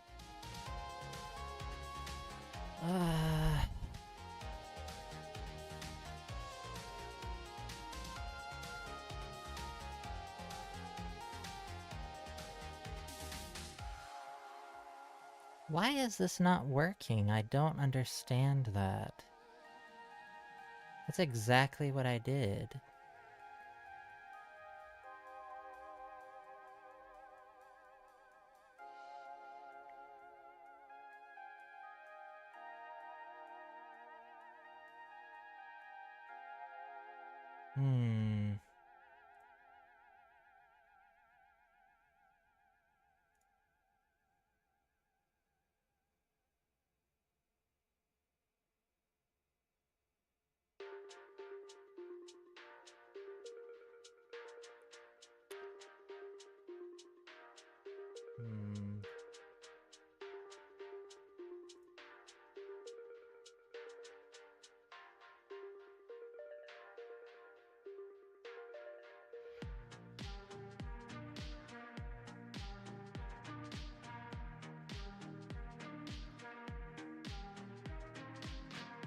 Well, crap.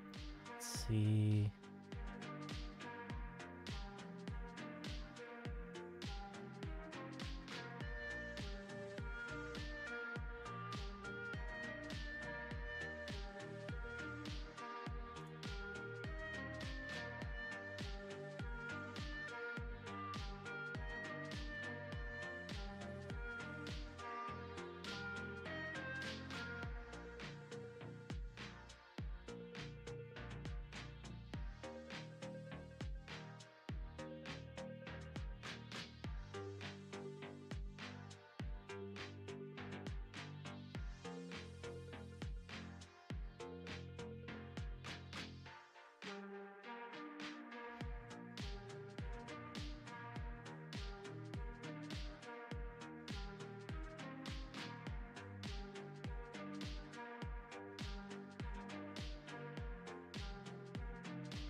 I think I've run into this before, but I forget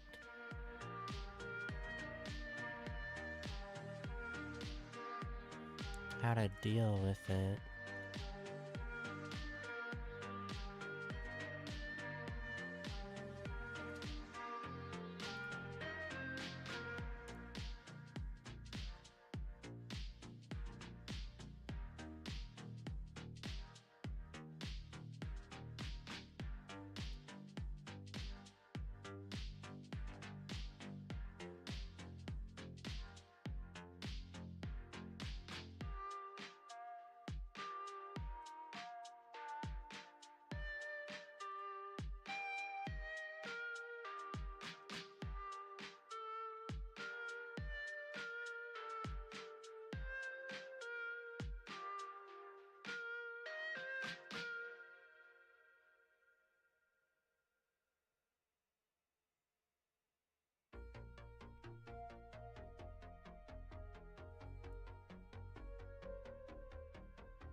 And this is taking forever to load.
so hard at... I probably shouldn't have done ls-la because it's just too...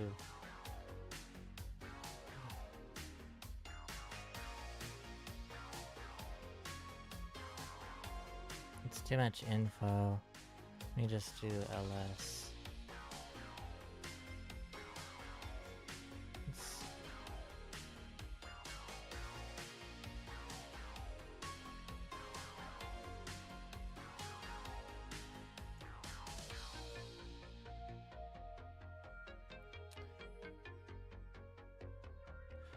I need to use the user ID underscore say and sudo with this.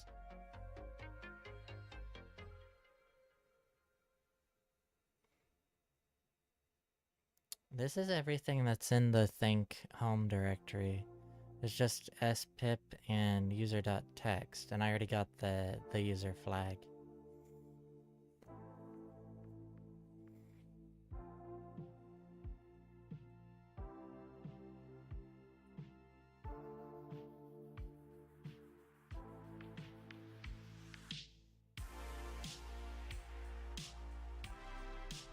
Oh, okay.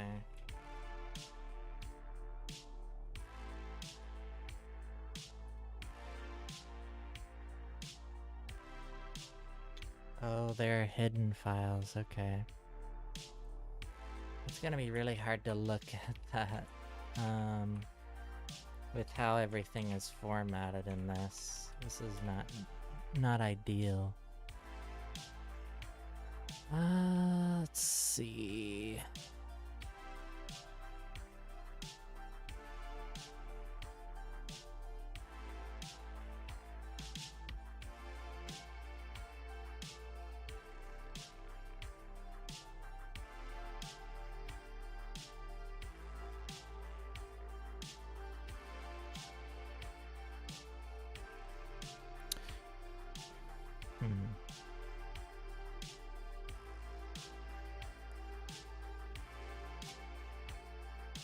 So there's the public RSA key and the private RSA key. And then there's the authorized keys file.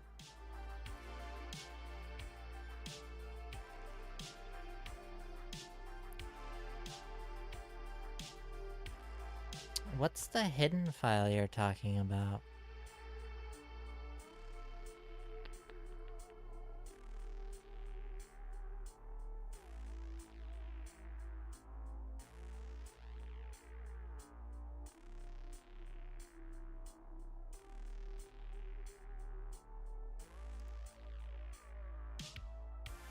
I already have ID underscore RSA.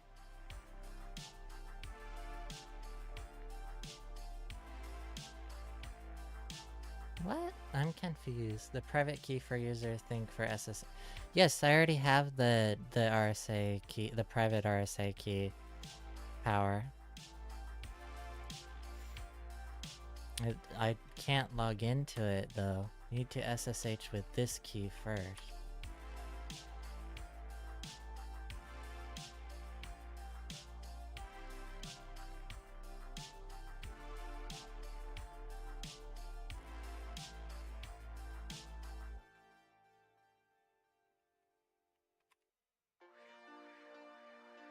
Yeah, when I try to SSH in with the what? SSH tech I think underscore key think at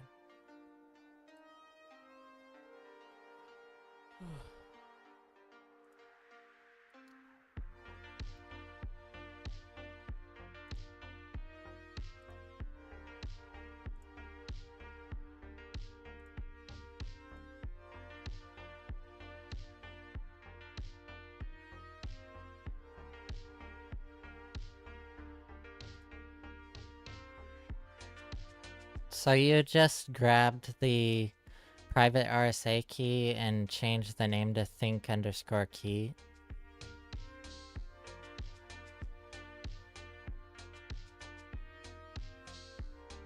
Does that make a difference? Were you able to SSH in?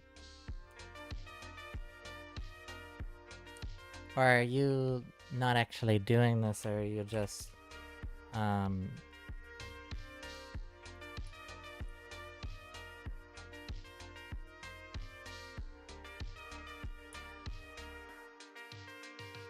don't think the name of the key should matter, and from the CTFs that I've done in the past, you can just use ID underscore RSA with tag I for SSH, the user at the IP address, and that should just log us in via SSH, but I don't know why that's not working. And we have the error in libcrypto, and it's asking for the password. I don't know why that's happening.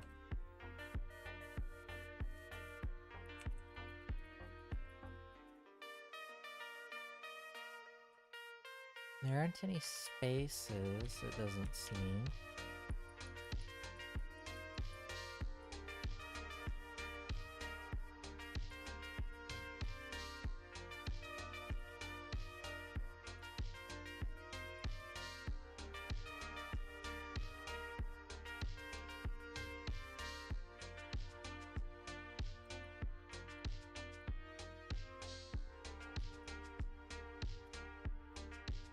I wonder if it's because...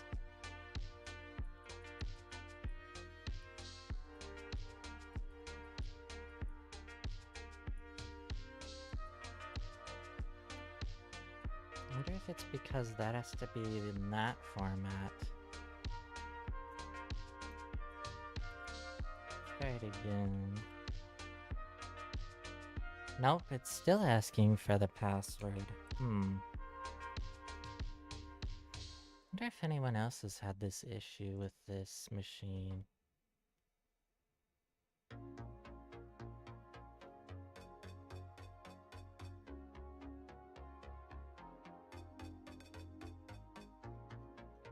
This is a known issue.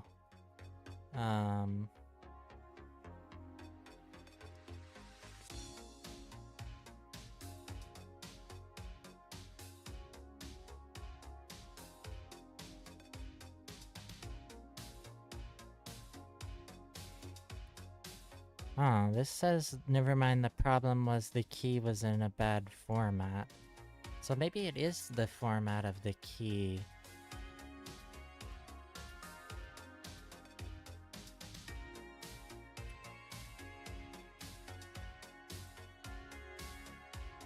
Oh, you know what? You know what? I might be able to just curl this and actually download it instead. That would probably be a lot better. Let me see if I can do that. ID underscore save curl.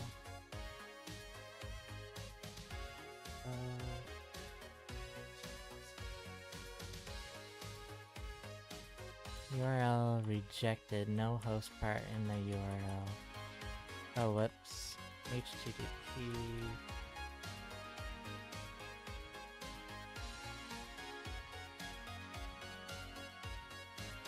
What? Is it because...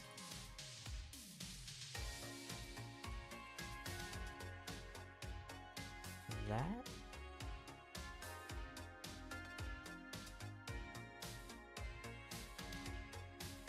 Or does this have to...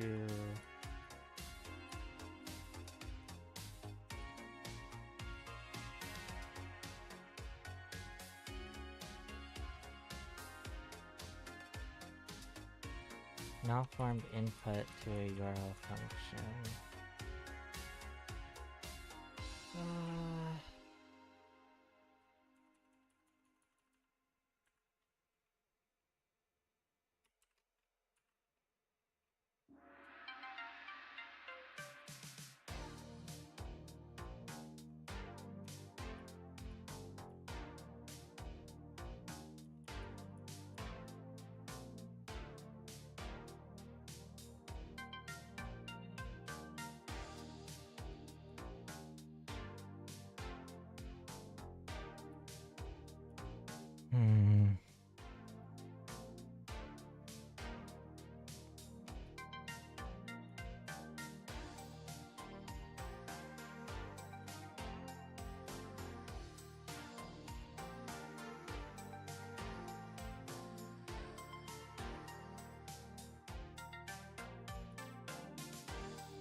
Crap, I can't just curl it.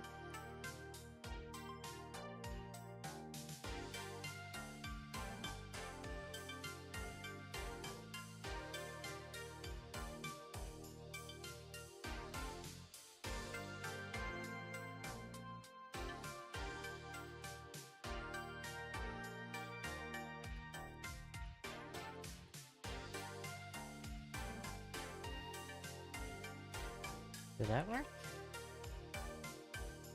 Crap, no.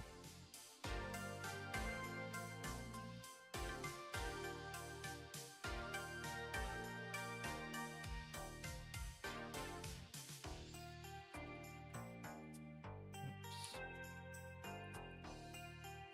Gosh dang it. Nope. Of course.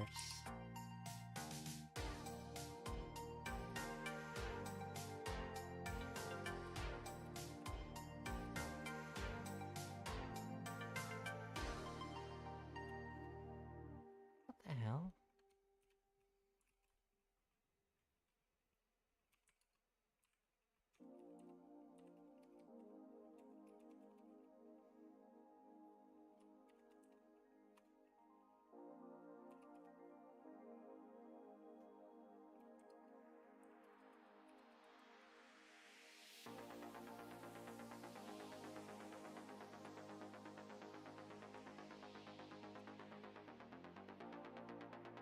Whatever, not worried about that.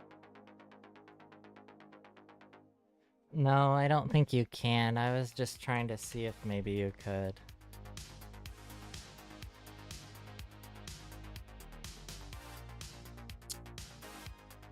I'm gonna have to step away for another minute. I have to run to the restroom again. Be right back. Hopefully the stream doesn't die again.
I am back.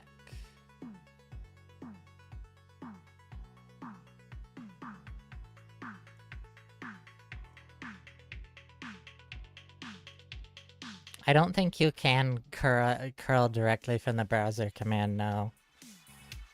From the web shell, no, I don't think you can do that. I wanted to see if maybe you could, because then I can actually just download the ID underscore RSA. That was my thought process anyway. Huh?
I wonder if I can copy the ID underscore RSA file to a directory that I can actually access from the web server and download the file that way with curl.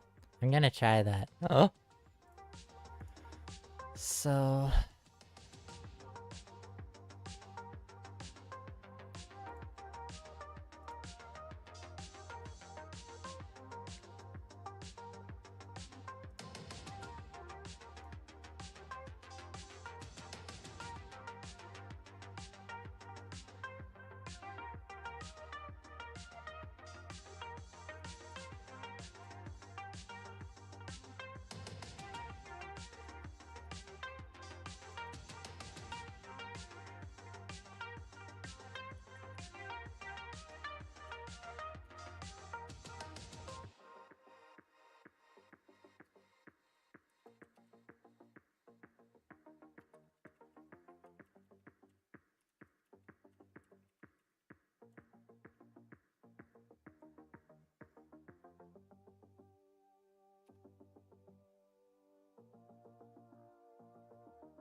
Now I copy this link. Then I do curl back ID underscore SA. ID underscore SA. Okay, I bet I can. Now that I actually have downloaded the file instead of just copied it and pasted it, now if I do this, hopefully I can log in.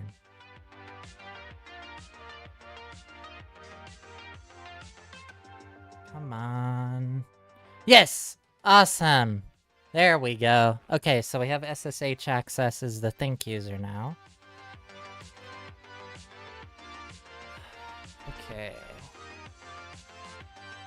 We can't do sudo because we don't have any idea what the user's password is.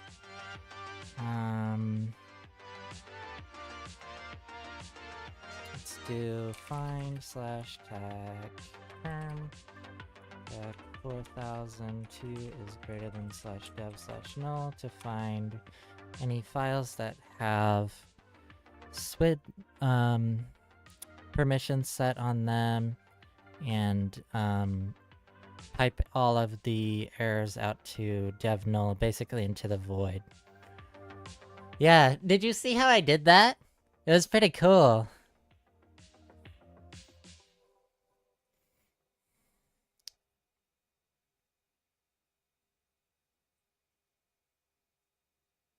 Let's see, okay. User sbin run underscore container. Also,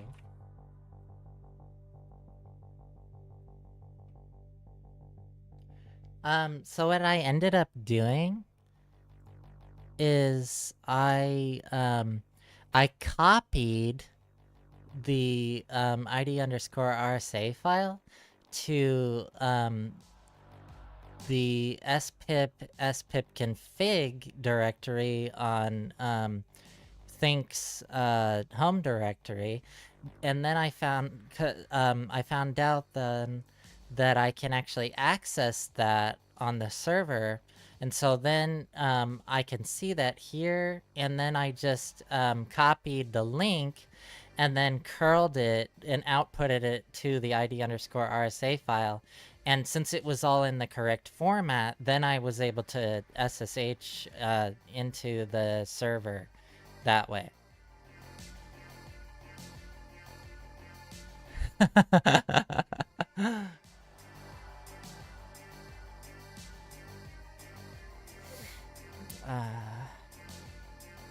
I felt like that was pretty ingenuitive.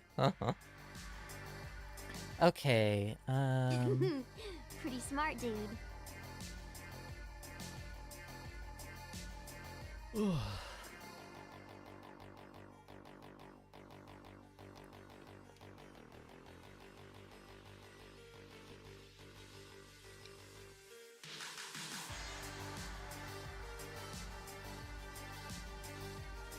Okay, so this is running Ubuntu 20.04.6. Okay.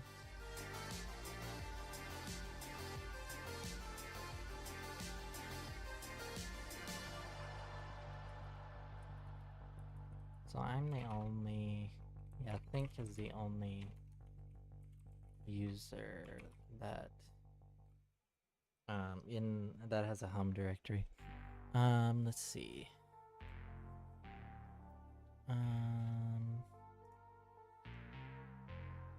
Let's see. Okay, so let's get linpeas on here.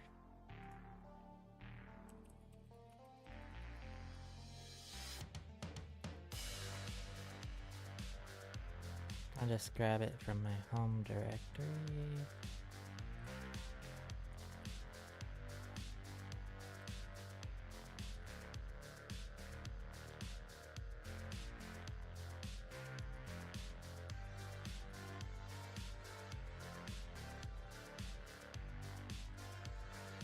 Hopefully this has wget. It probably does.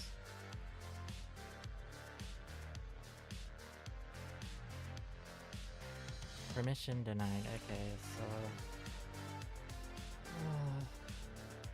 we go over to temp and do it then.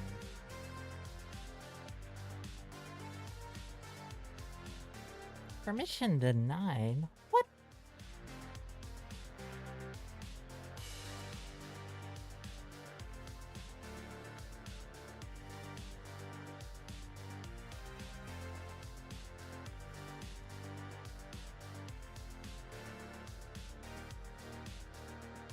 What?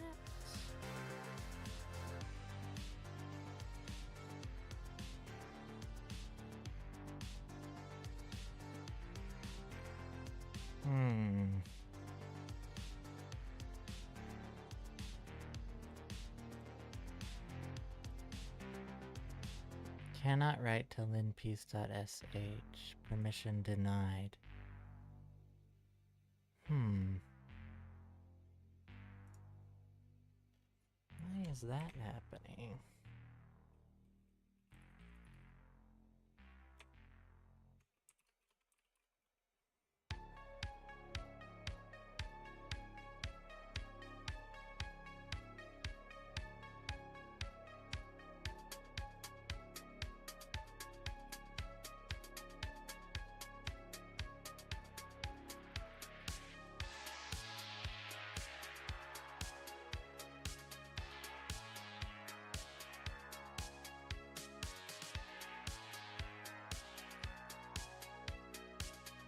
Connection refused. Oh, did I stop the web server? Of course I did.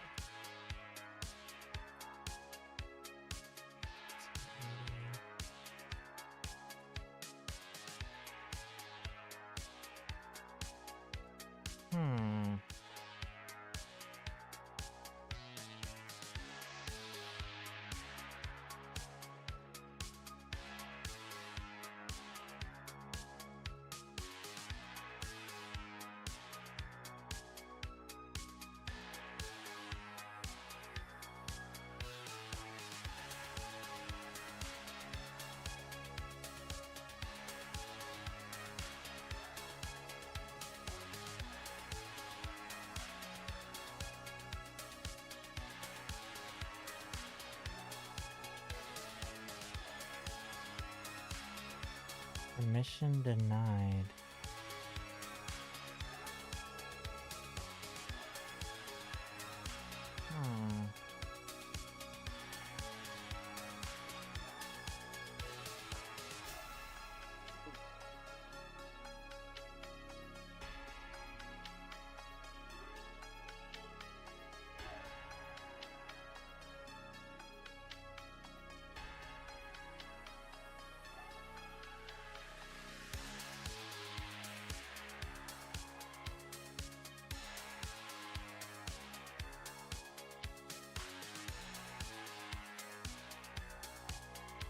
Why can't I?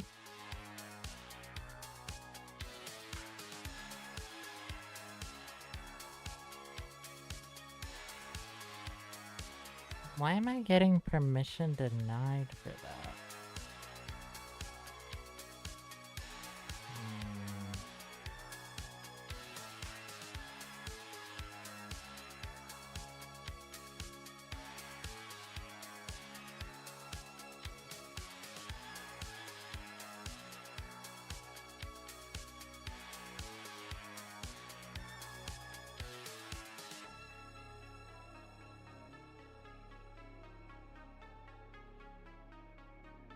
Oh yeah, we were seeing. Okay, so there is an unknown binary run underscore container, and we did see that. Find slash dash perm dash 4000 is greater than slash dev. No. Yeah, so we have this run underscore container. There probably isn't a GTFO bins for that, but we'll look real quick. Bins.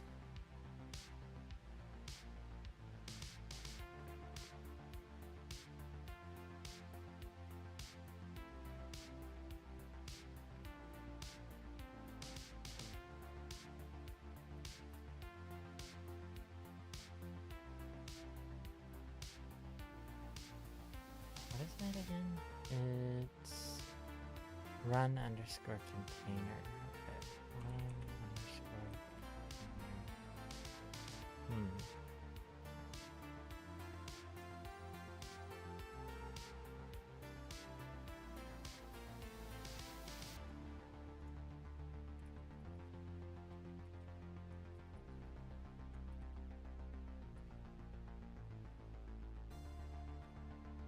Oh shit, of course.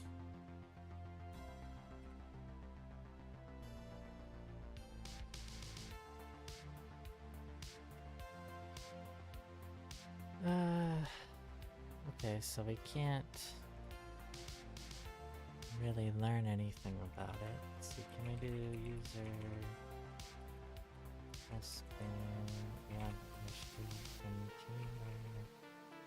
H? Okay, list of Docker containers. ID, name, jovial underscore hertz, status up 2 hours. Enter the ID of the container or leave blank to create a new one. Interesting.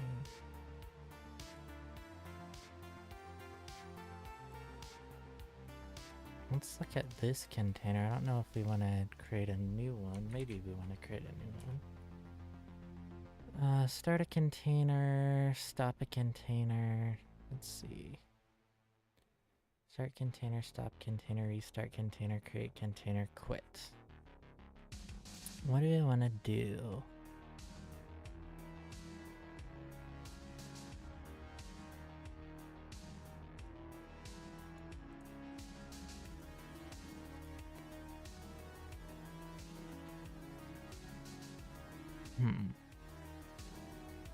Do we want to start the container?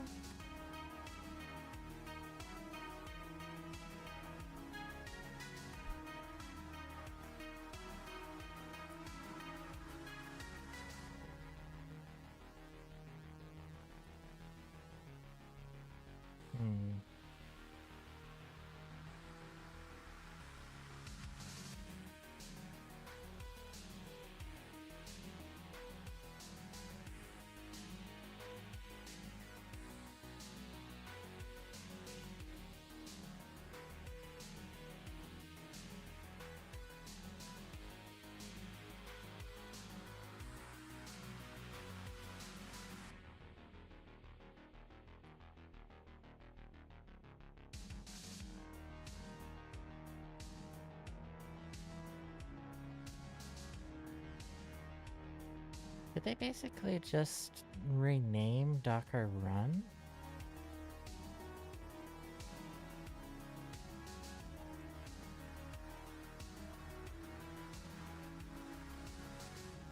How can we abuse this?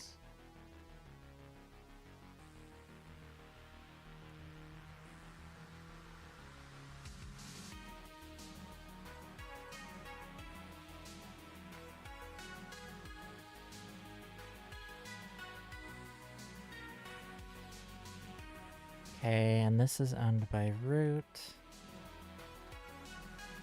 Let's see.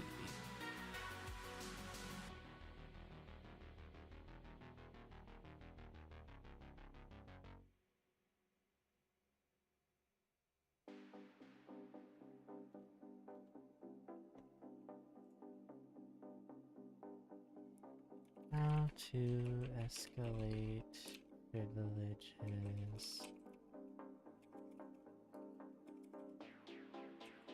to root using Docker Run.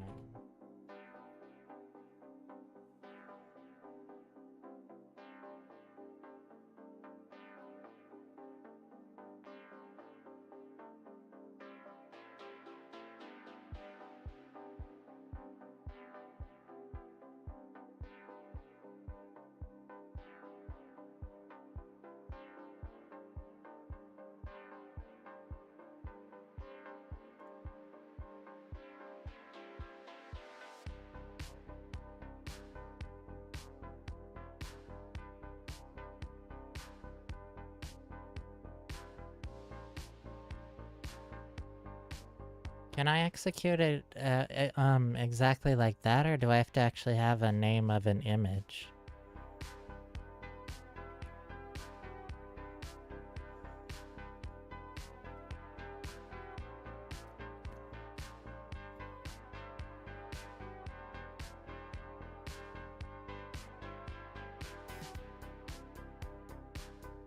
Oh, I need to specify the ID. Okay. I'll try that.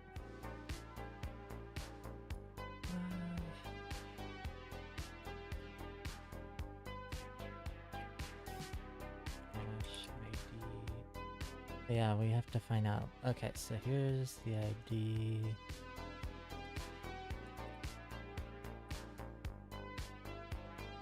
And then just bash? Hmm.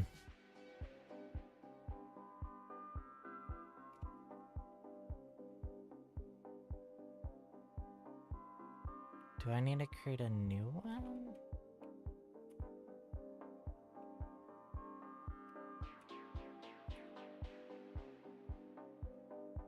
Driver failed programming external connectivity on endpoint reverend underscore Laland. Bind for 80 failed port is already allocated. Oh shit. Hmm.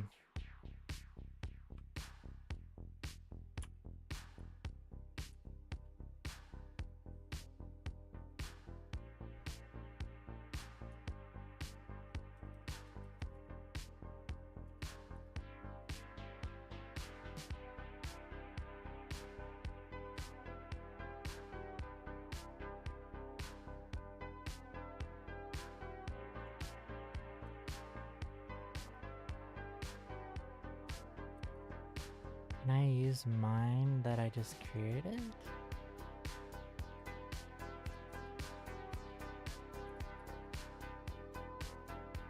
Hmm.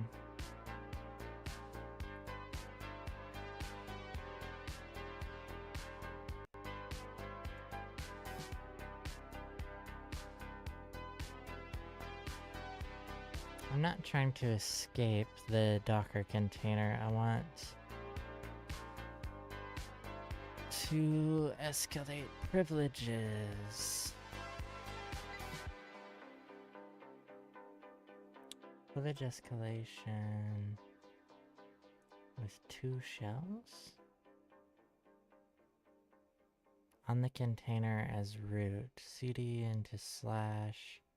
Create device, give access to it. Create the non-priv user of the host inside the container. In this case, it's called Augustus, like the user from the host. Echo that. Su Augustus, SU authentication failure. Bin SH. And then we're root, I guess. On the host. Get the real PID of the shell inside the container as the new yes.auxf grep bin sh grep tech a h2b.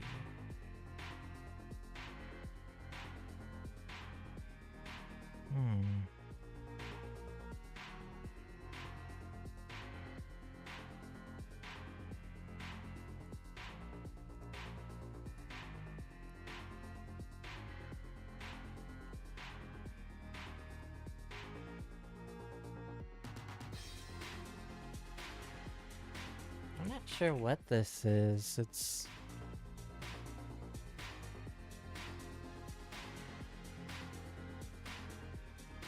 yeah, it's Docker. It's just...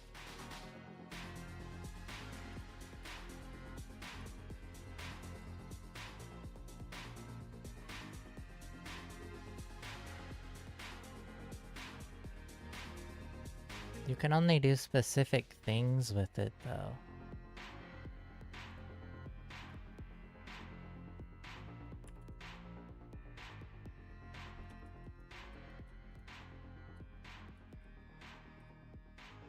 There's not even a help menu.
Permission denied.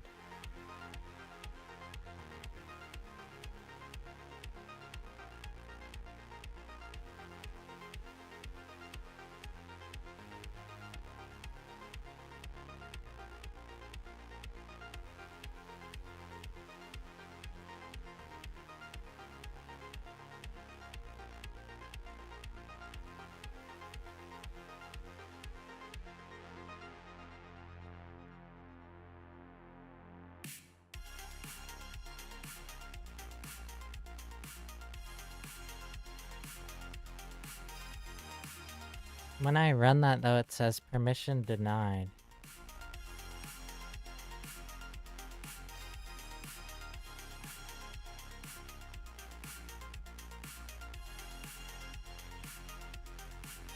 Oh, I need the name? Okay. The name is right here.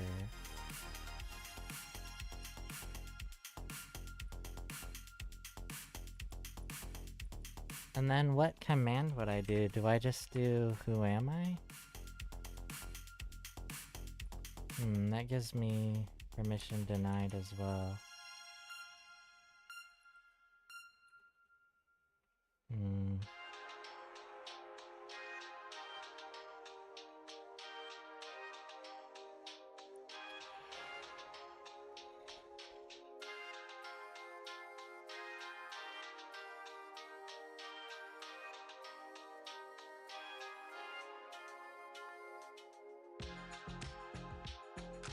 I want to run. I don't want to escape.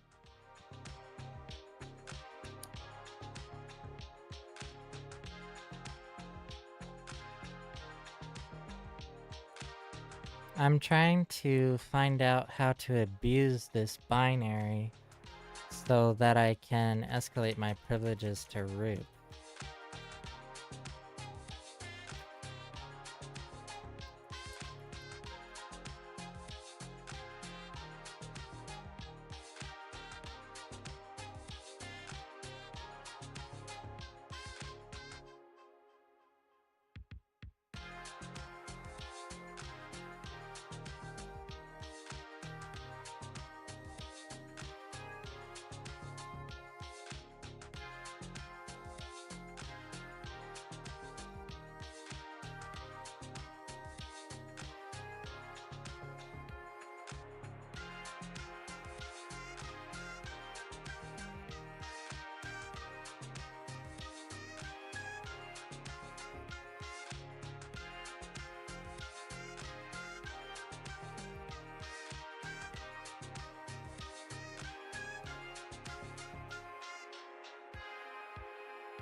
I found this, sorry. Please note that the command you specify with docker exec only runs while the container's primary process is running, and it isn't restarted if the container is restarted.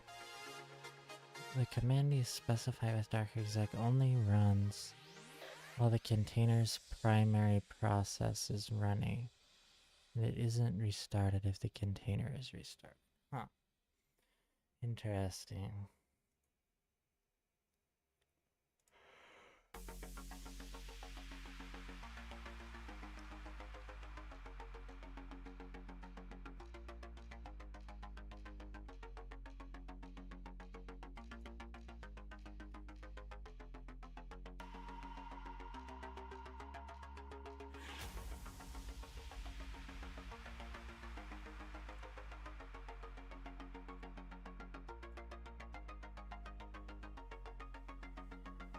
Oh shit. Fuck.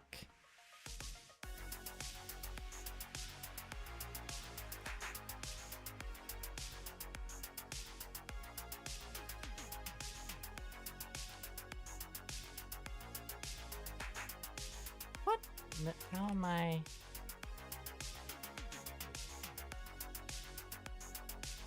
I don't think that's right, because I still have SSH access.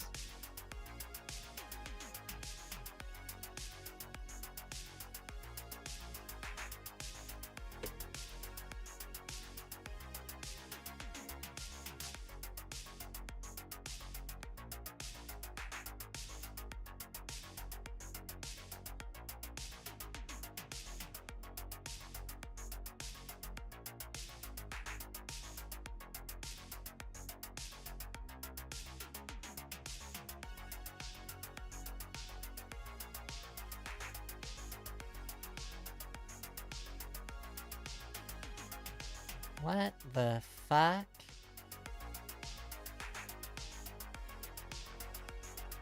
That was weird. It zeroed out, but I was able to add more time onto it.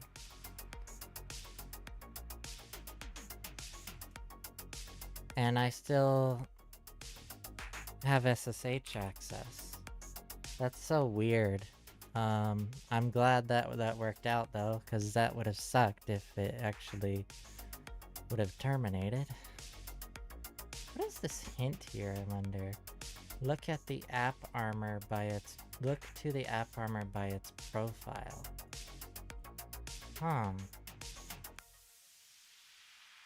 Interesting. I don't know shit about app armor. It does say here, though, attempts to escalate privileges using a custom binary are hindered by restricted access to critical system files and directories, necessitating a deeper exploration into the system's security profile to ultimately exploit a loophole that enables the execution of an unconfined bash shell and achieve privilege escalation.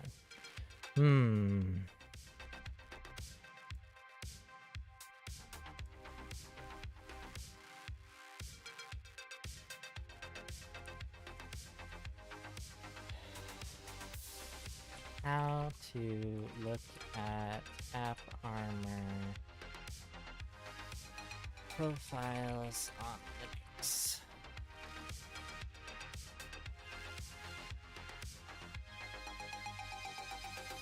Located in the Etsy AppArmor.d directory.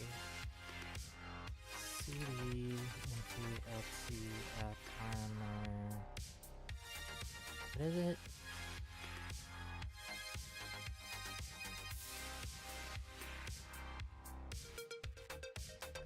Etsy AppArmor.d. Okay.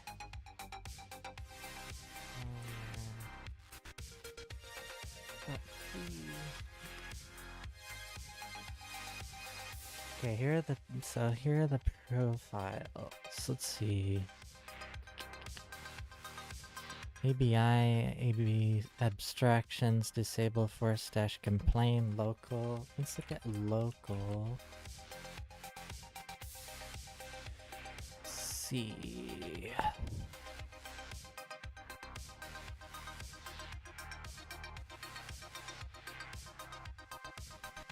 User bin man, user spin IPP US BXD, MySQL D. There's probably one in here for user sbin.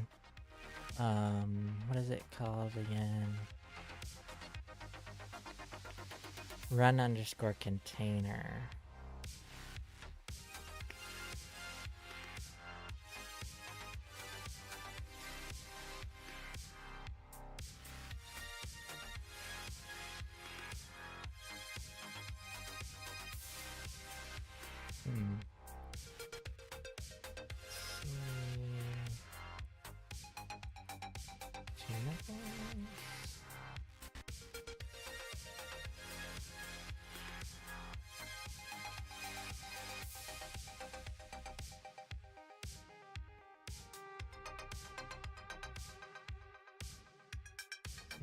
home.d.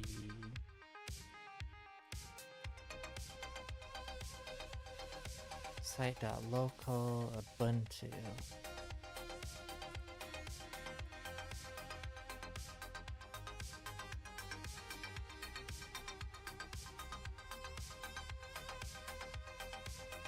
The following is a space-separated list of where additional user home directories are stored. Each must have trailing slash. Directories added here are appended to home dirs. See tunables. Home for details.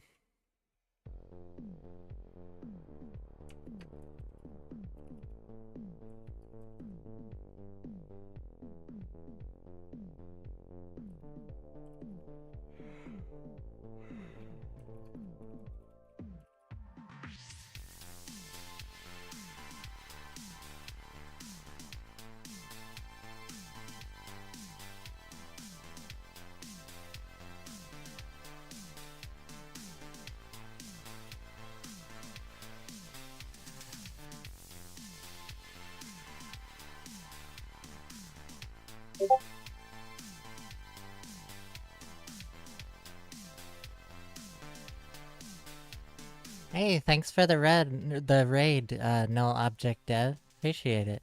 Welcome. We're just trying to escalate our privileges on the publisher box on TryHackMe.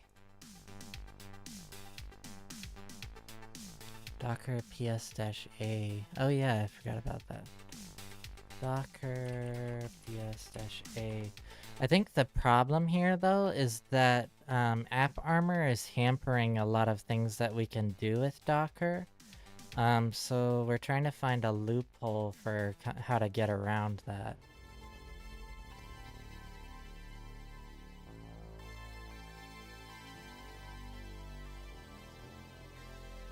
Nice. Huh. Well, welcome. I don't know what the name of the profile is yet, GoPro. There are a whole bunch of them.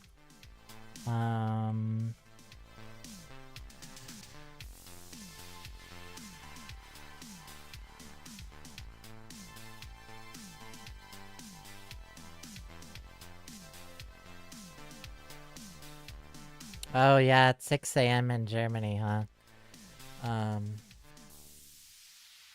Gute Nacht. Huh? Und träume was Schönes.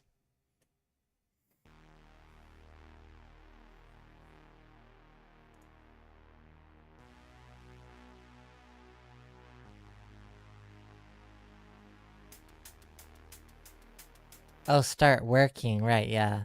6 a.m. Okay. Guten Morgen.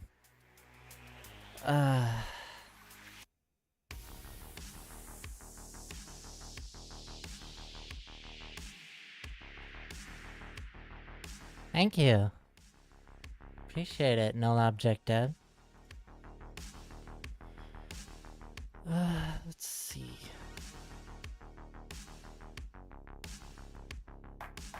Just call you null. Okay. Let's see.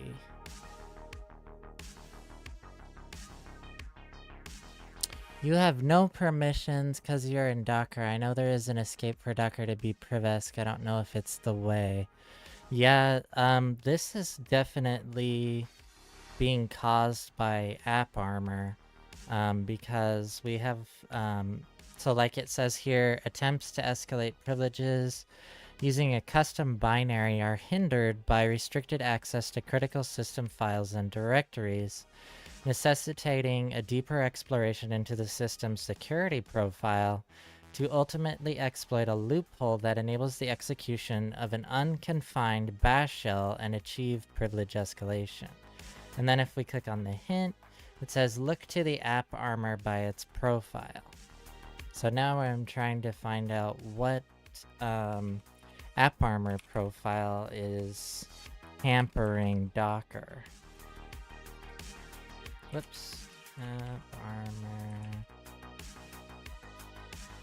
And I found out that AppArmor profiles are stored here in etc apparmor.d. See any profiles with any shell binary names in it? Well, there's user bin ash. I don't know if maybe that would be something. Let's look at, see if there are any hidden files either. I don't see anything. Ash is a shell, yeah. I wonder how we can take advantage of that, though. Any ideas? Huh? What's my current shell?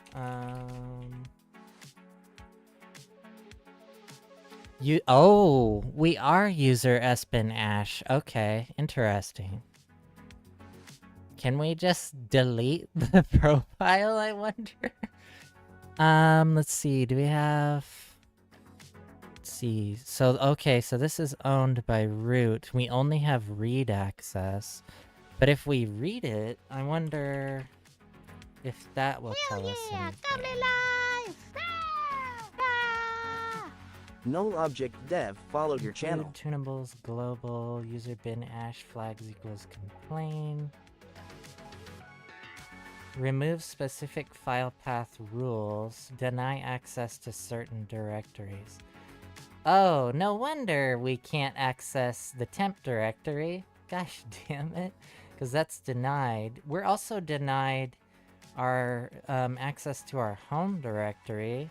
So that makes sense why we couldn't get linpeas on there either.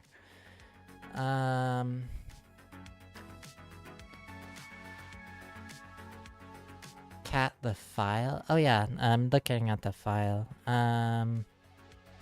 Simplified rule for accessing /home directory. Owner /home / Rix. We can't edit the file. I wonder what the loophole is that we need to abuse. Include tunable /global. Echo $0. Thank you for the follow, Null. Appreciate it. Let's see.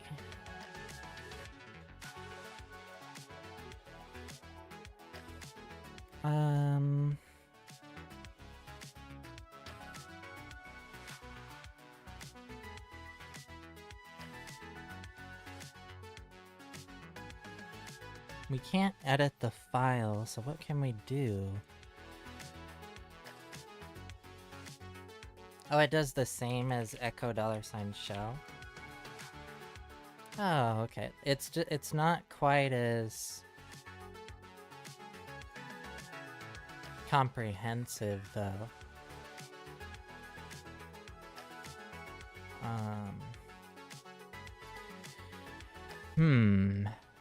Well, let's see.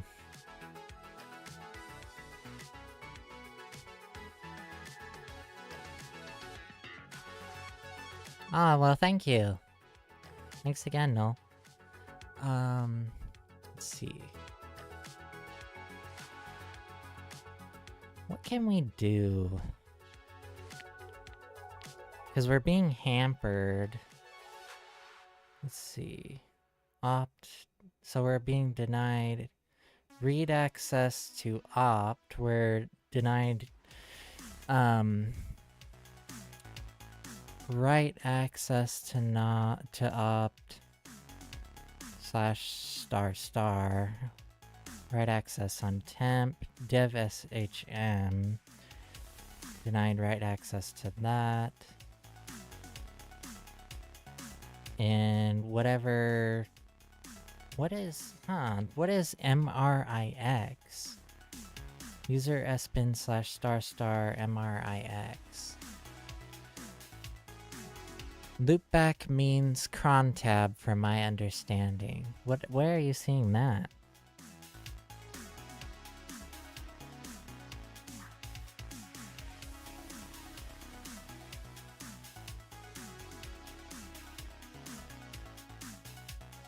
Oh, just asking, okay. I have no idea about I and M, but R and X are read and execute. Yeah, that makes sense. MRIX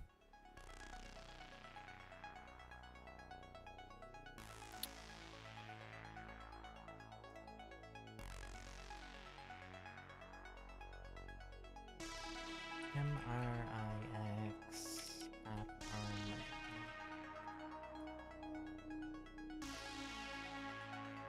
M is modify, isn't it? Yeah, it probably is, Noel. You're probably right. Let's see.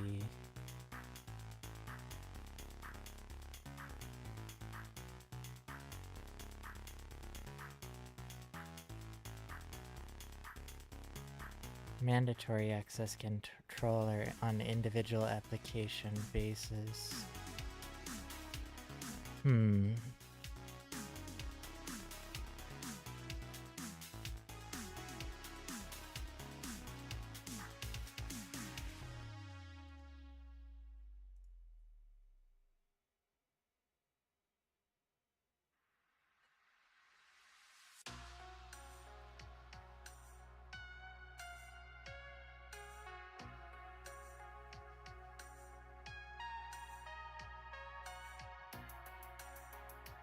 Okay, AppArmor-utils is how you manage the profiles.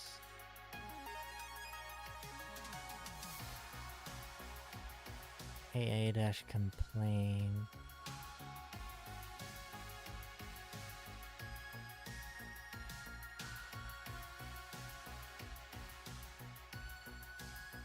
Verify that the profile is loaded in complain mode using sudo AA-status.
In Hack Tricks for AppArmor, they said that you can create a profile. Do your thing. It's possible to create a profile with admin privilege. I don't think we're trying to create a new profile. We're trying to disable the current profile, which is hampering our shell.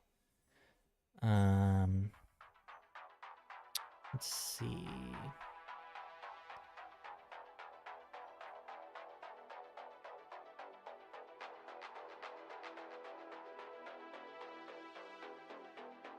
I stands for inherit. Okay.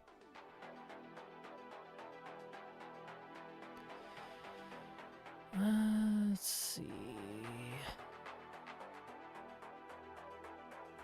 Jeez.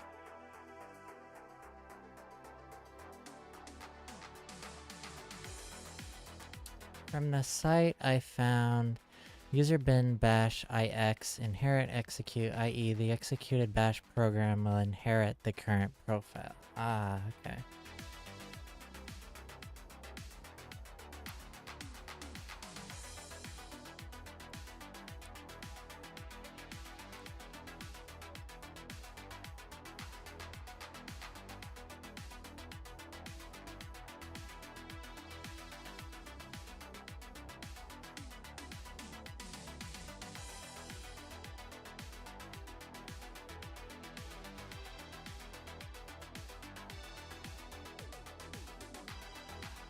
This is probably going to show us how to disable AppArmor with sudo privileges, but we don't have sudo privileges. Yep. Okay, yeah, this is just how to disable AppArmor altogether. And so that's not help.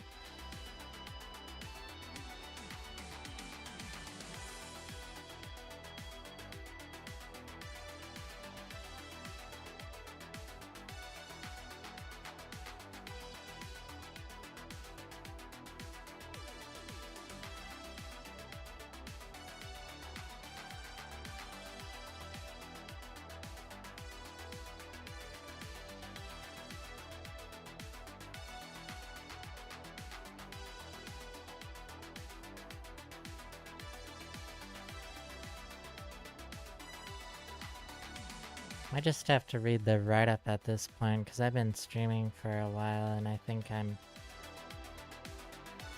about ready to be done for the day. Okay, yeah, let me check that before I jump into reading the write-up. Don't give up, okay. I don't want to be at this for too much longer. Hack tricks.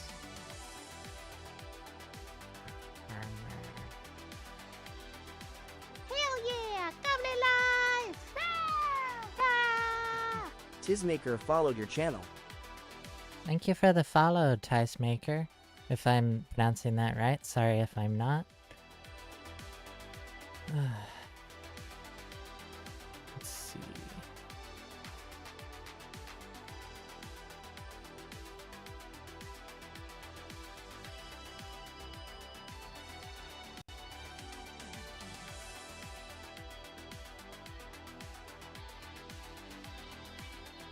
Would you do my bidding? Come on. Okay.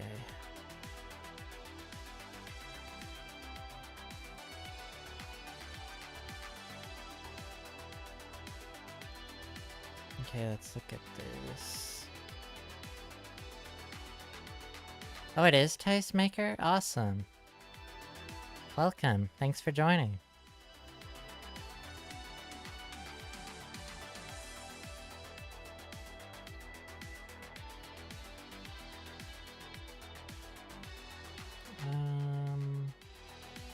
Let's see.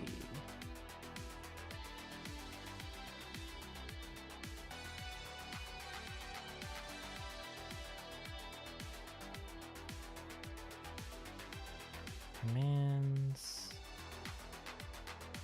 AA-status. Can I do that without sudo?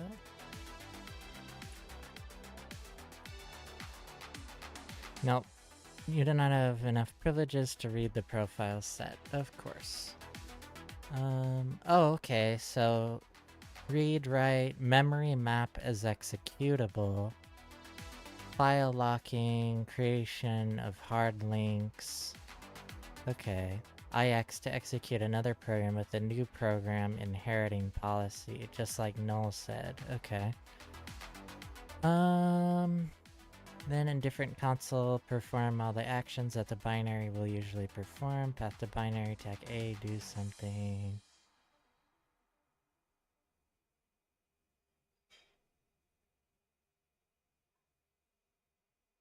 Oh, there's a bug. Okay. And is AA dash status. Maybe it's a stupid question, but have you just try if the current user is a pseudoverse? Yeah. I did try that, but we have to have. I think I tried that. I'm fairly certain I tried that. But if we do ID, we're not part of this, but we can try sudo tech L. I believe we need the password, though. Yes, we do. Okay, and we do not have the password for the think user, so we can't escalate our privileges that way. Let's see. You can also create a template of an app armor profile of a binary with that. Modifying a profile from logs. You have to be sudo to do that. Managing a profile. Load a new profile in enforce mode. Load a new profile in complain mode. Replace existing profile. Remove profile. Can we do that? We probably have to be sudo to do that, don't we?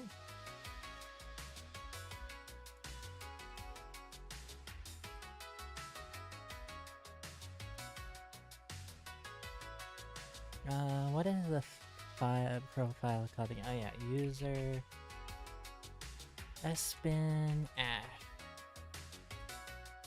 Sorry, you need root privileges to run this program. Of course.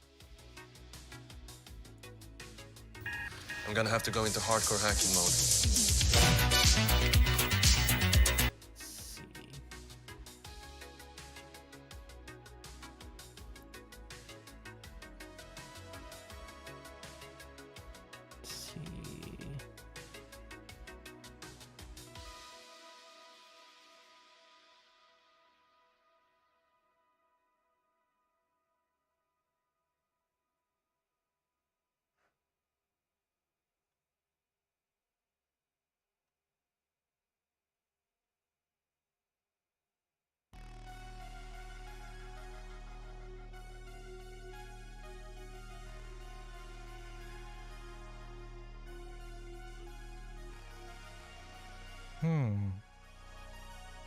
App Armor Docker Bypass 1.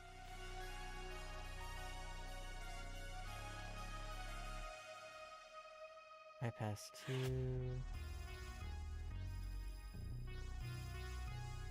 2. Thanks, Null. Let's see.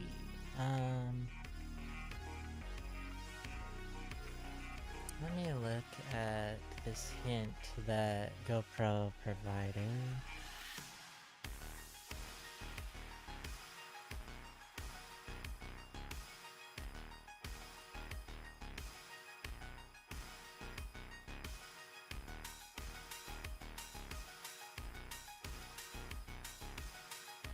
Unable to prevent execution of shebang lines.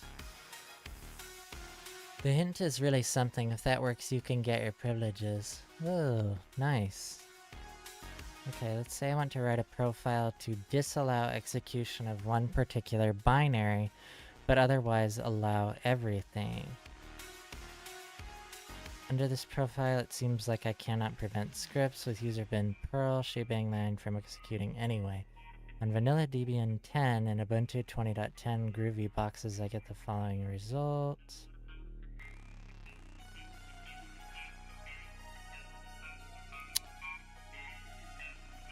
I've confirmed that the launched rootscript.sh process inherits the same profile by inspecting proc $sign pid attr current. From what I've understood, reading the kernel sources, this happens because the bprm_creds for exec hook fires before search binary handler rewrites. suppose this raises conceptual questions about whether scripts should be considered their own proper executable, as opposed to being merely an invocation of another program. But from a user perspective, it's certainly unexpected to not be able to prevent execution of the shebang line. This could arguably present a security vulnerability as well, since you now cannot prevent a malicious user from editing the shebang line of a whitelisted script and successfully execVE-ing a non-whitelisted binary. Correct. Scripts are treated as their own executable. Profile sum_script user bin script will attach to a script as if it is its own executable instead of the interpreter, say Perl. This same script can be run directly from the interpreter and not be confined by the defined profile, i.e. Perl user bin script. The example in the POC is interesting. Okay. This will launch the script with whatever confinement Perl will run under instead of what the profile is for the script. This does mean that the users can launch applications that bypass a script profile for the interpreter profile, or, as you have noticed, use a script profile to bypass the interpreter profile. Currently, it is expected that if users should not be able to change what confinement a script will run under, they should not be given write access to the script file, and ideally denied running the interpreter directly. Interpreters, if they support AppArmor's API, can execute switch into the script's profile, but unfortunately no interpreters are doing this at the moment. This is less than ideal, and the AppArmor project is working on improving this with some extensions. Script profiles will be able to identify what their interpreter should be, causing script execution to fail if the interpreter is different than what has been defined.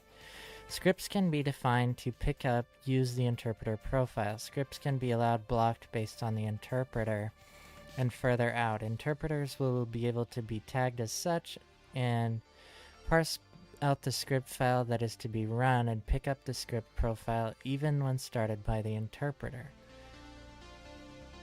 In the original reporter's example / comments. Okay.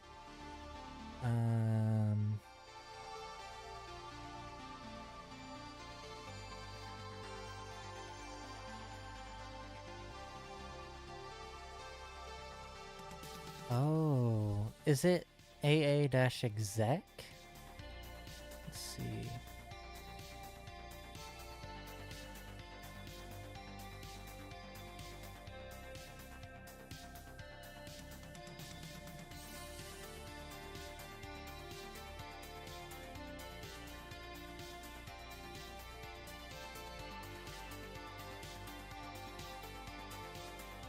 And then would I replace this with user spin hash?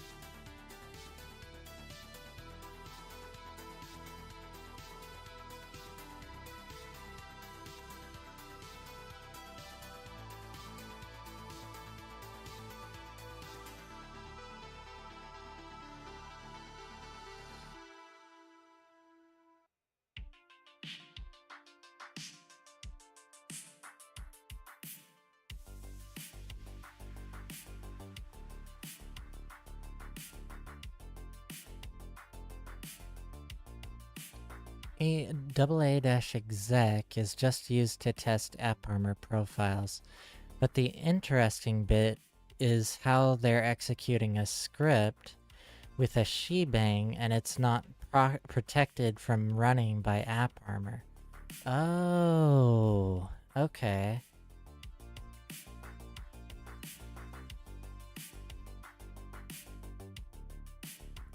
So what you're saying then is I should create a script that has a shebang in it for my particular shell?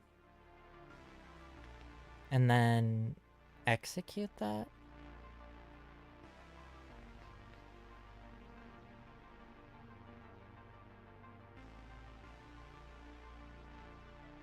Bingo bango. Ah, okay. Interesting. I'm not sure where I can actually create a script.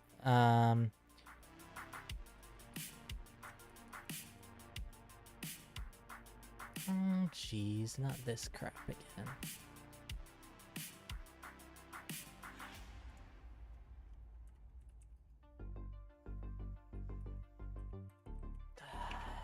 Jeez.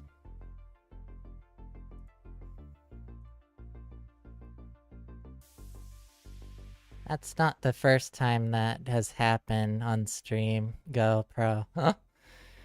I guess I'm getting to be too popular, huh? Let's see. Okay, so how can I echo hi?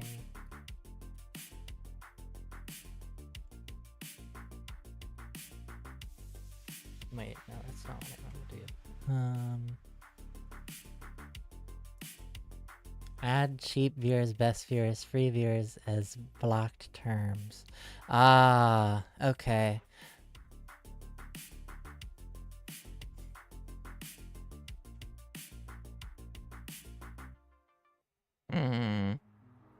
He does have cool monkeys, doesn't he? Moderation settings in Twitch dashboard. Okay, so...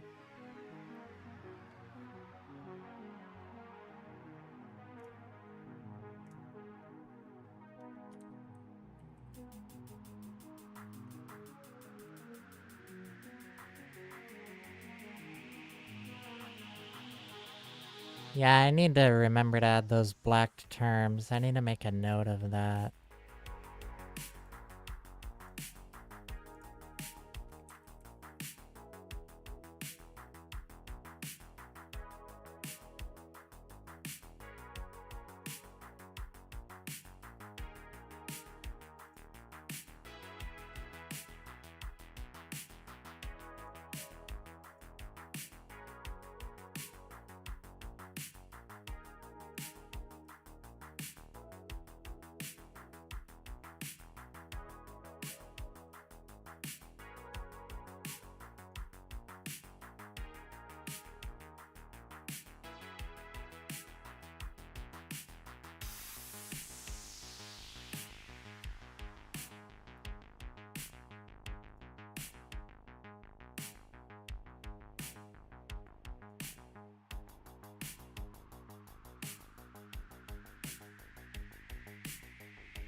Script.sh. I'm not sure I can see. Oh shit. Huh. Don't want to do that. Let's see. Hell yeah! Comedy life! Ah! GoPro Slow Yo followed your channel. Thank you for the follow, GoPro. Appreciate it. Okay, so can I just do what they did? Script.sh. Okay.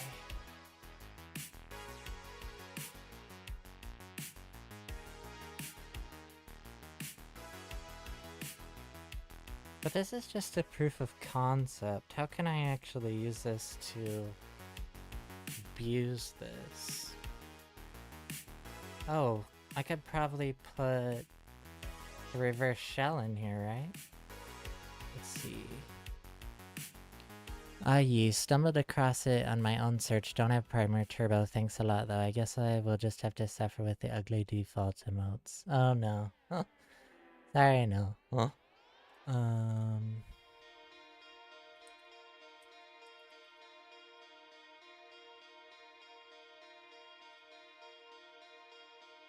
If you get the... Let's see...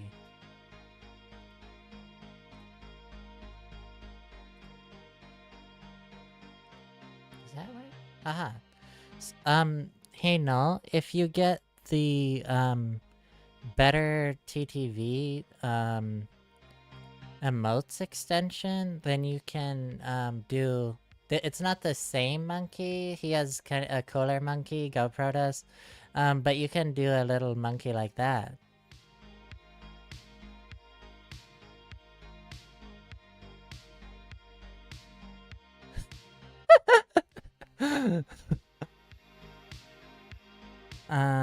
Okay, so... Can we do like a Python reverse shell, maybe? Script.sh.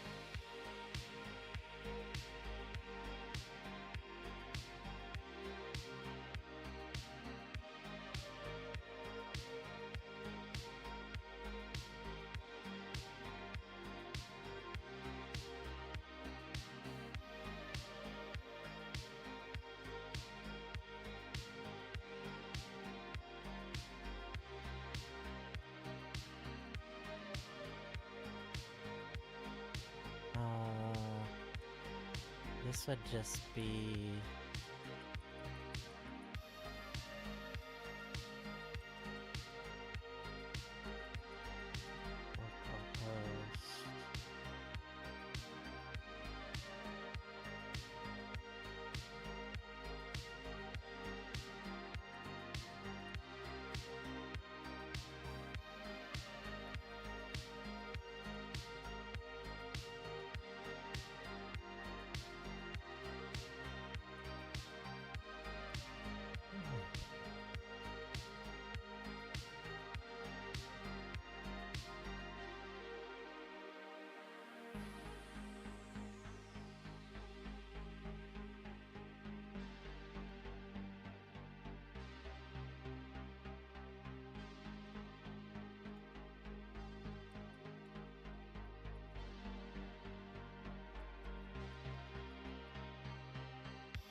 Does this have netcat? Oh good, it does have netcat. Okay. Let's try this.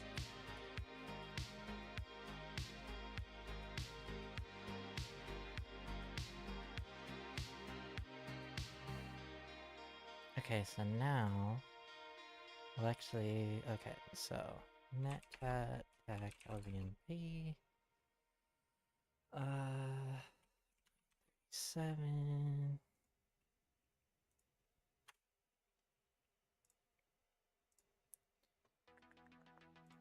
Okay, and then...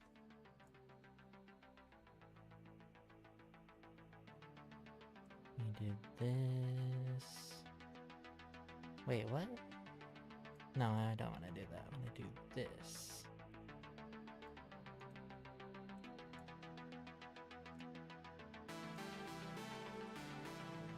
Oops, forgot the first A in there. And then...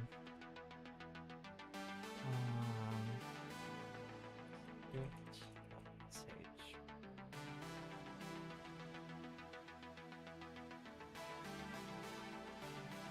wait, can we do...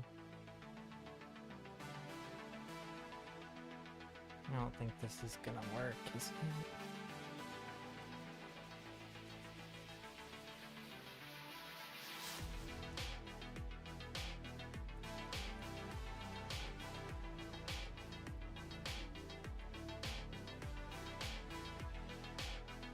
Failed to execute script.sh, no such file or directory.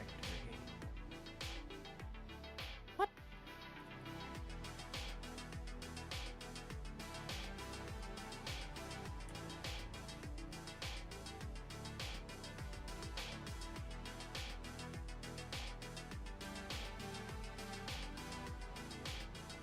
I think you can use Ash to run your script based on the AppArmor profile.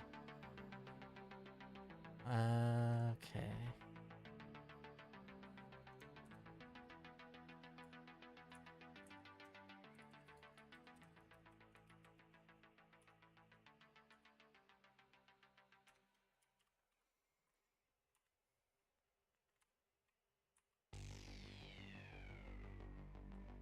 Can I like do user fspin ash like that?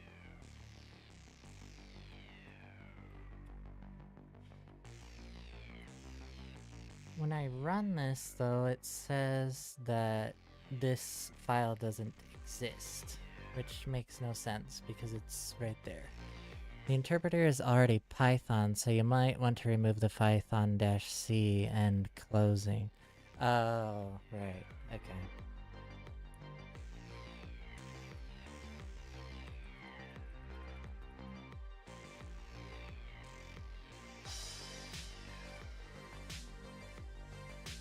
I probably don't even need this line, do I?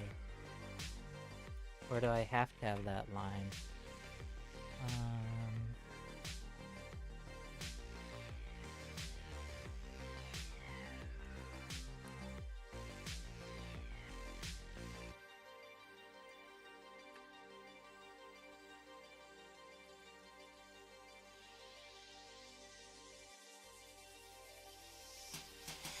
Failed to execute, no such file or directory. What are you talking about?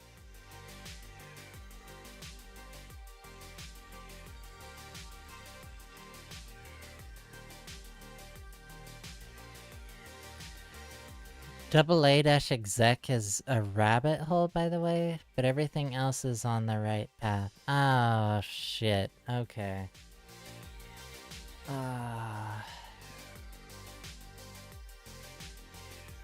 So that won't even work then? Hmm.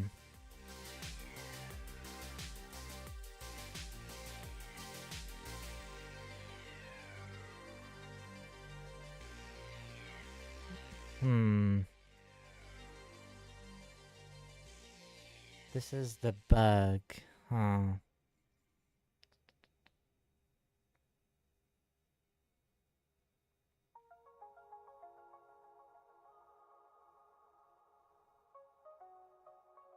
Just AA-exec is for testing AppArmor profiles. He's using it to demonstrate that to the AppArmor devs. Oh, okay, so that's not actually what I use to take advantage of this then, huh? To escalate privileges. Okay.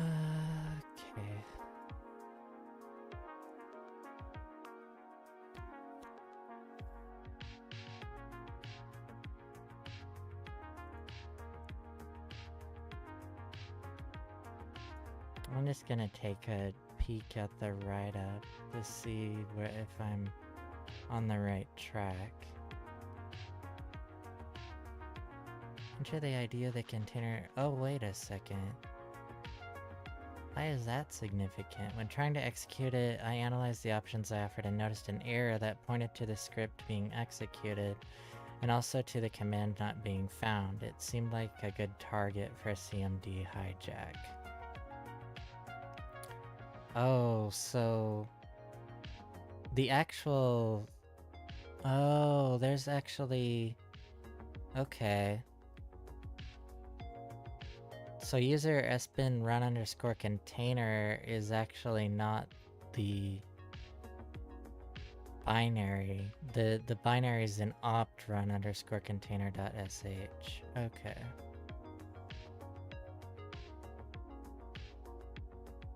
That's too far into the write-up?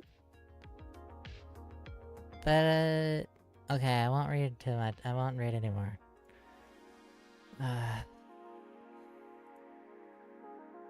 That didn't really help me a whole lot, anyway, I don't think so.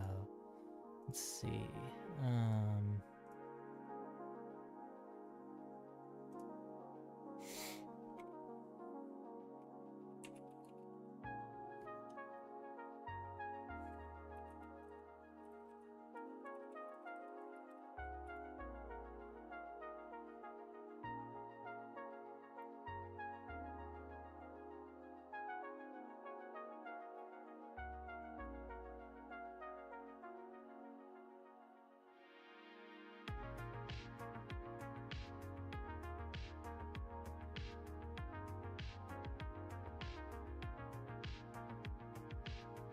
the thing you linked earlier?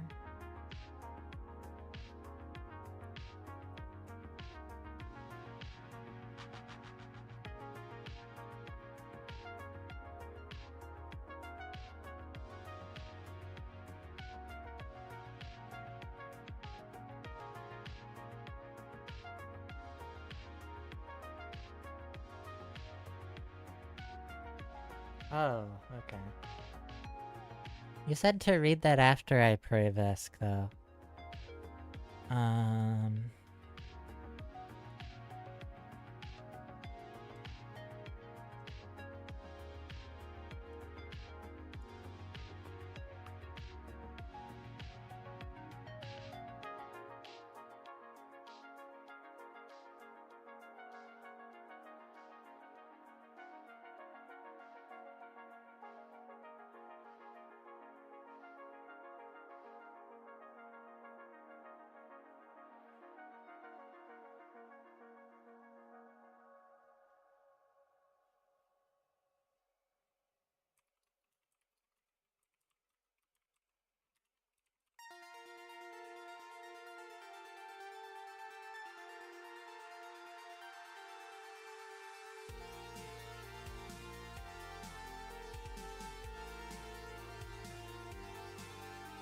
It'll help me understand the bug? Okay.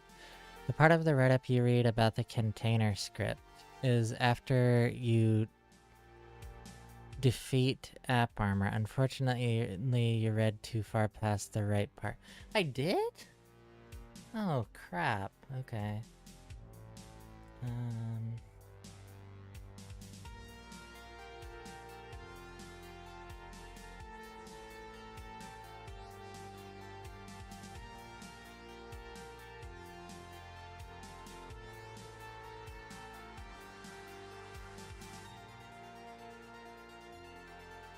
But this is just finding the binary in the first place. I'm trying to execute it. I analyzed the options it offered. Oh! Oh, I didn't even realize that when you actually run the binary, it says that the actual binary is an opt run underscore container dot sh. Okay. I've run the binary before, but I just didn't see this. I began by checking the permissions of the script, which I had permissions for, but couldn't make changes due to the directory it was located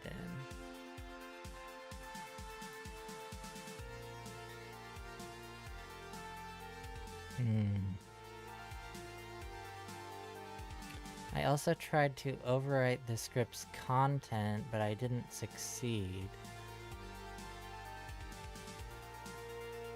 Oh yeah, we have write permissions, but we can't actually...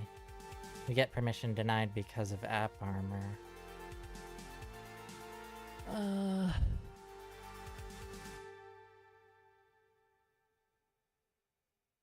Oh wow, I am reading a slightly more detailed write-up, and it's a bit different than this guy's one too. Haha. Ben Heater's write-up. Okay. I tried to execute the command hijack. I checked the script and saw that it called the command without specifying the full path. So I could change the environment variables and place a payload in a directory where I have write permissions. Note, it's not possible to hijack by triggering the binary with SWID permission, user sbin_container, because it uses root's environment variables, which I can't modify. Oh, okay. That's why I decided to try only running opt run_container.sh. In the var temp directory, I created a file name as called by the script validate_container_id, in which I inserted a command to give me a reverse shell.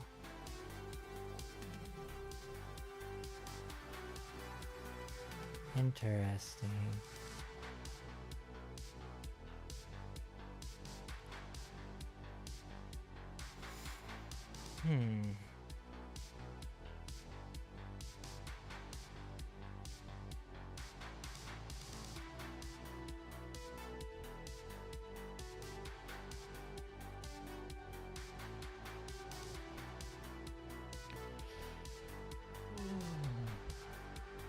Let's see.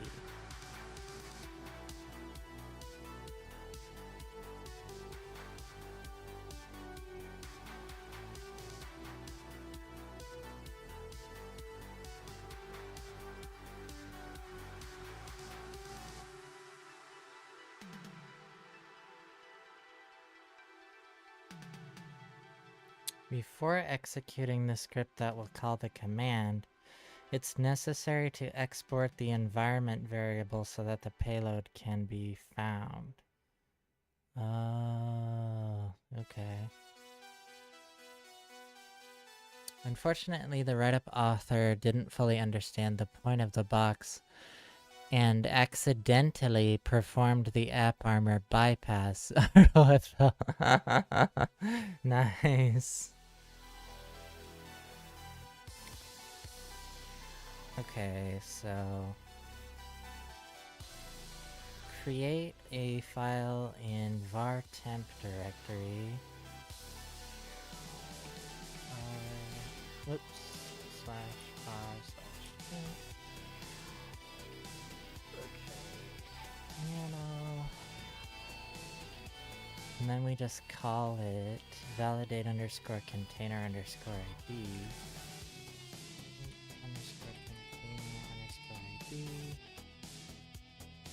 And then we insert a bash shell.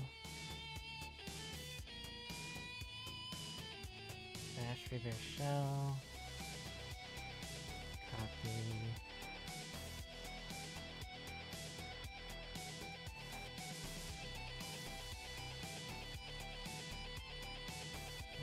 Why do I keep doing that?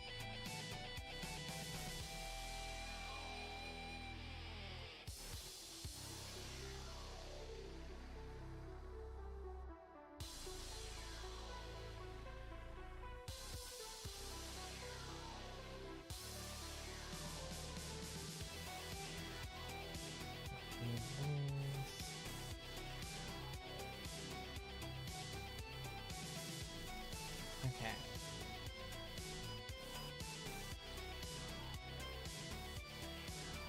Okay, so we have that.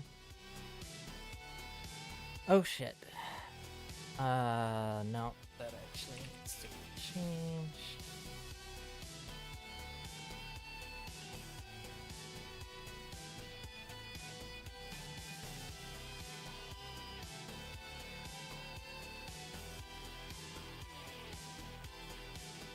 To 127. That's 1. Is that what he did?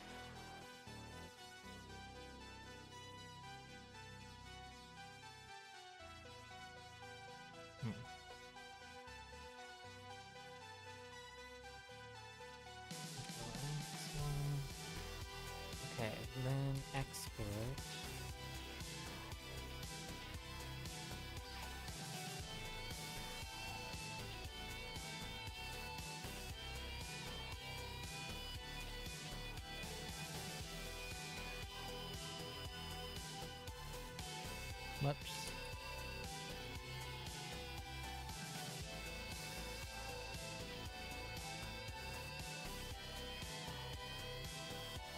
Okay. Then what? With that done, all I had to do was set up the listener on the chosen port and trigger the script, which in turn triggered the payload, giving me a new reverse shell. Really? That's all you have to do, huh? Okay, so... opt slash... container... underscore run data set. Is that right? That doesn't seem right. Run underscore container. Okay. I had it backwards. Opt slash underscore container dot whoops. Wait, yes. Dot sh, right? Yes. And hopefully this will get us a reverse shell as root. Okay. What did I do wrong?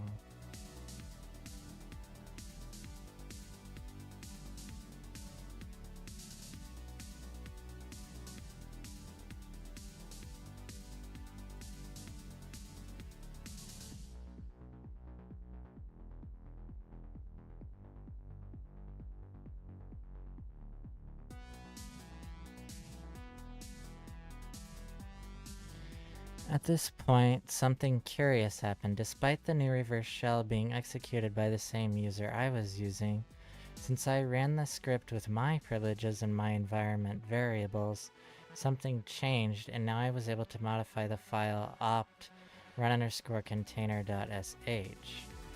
I overwrote the contents of the file opt run underscore container.sh with the command that grants SWID permission to the bin bash binary, which easily allows privilege escalation. What? I like how this guy blissfully bypasses the app armor bug and has no idea and doesn't even mention it in his write-up. Something changed. Sad. I honestly didn't fully understand what changed from the first shell to the second, where the same user initially didn't have permission to edit the opt run underscore container.sh script, but gained it after migrating to the reverse shell. If someone understood and would like to explain, I would be very grateful. I'd like to understand. Oh, wow. Huh.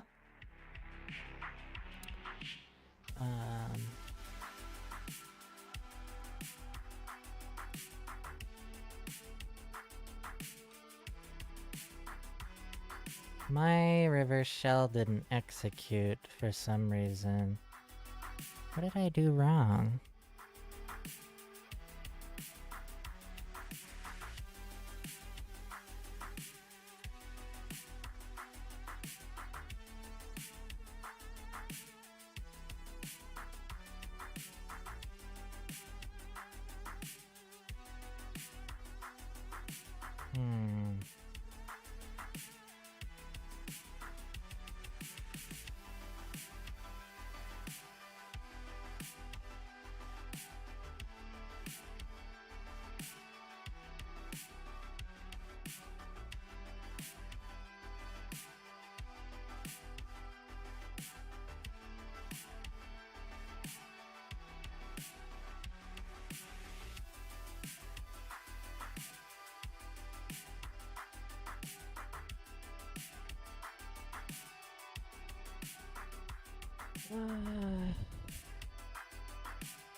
Oh, jeez.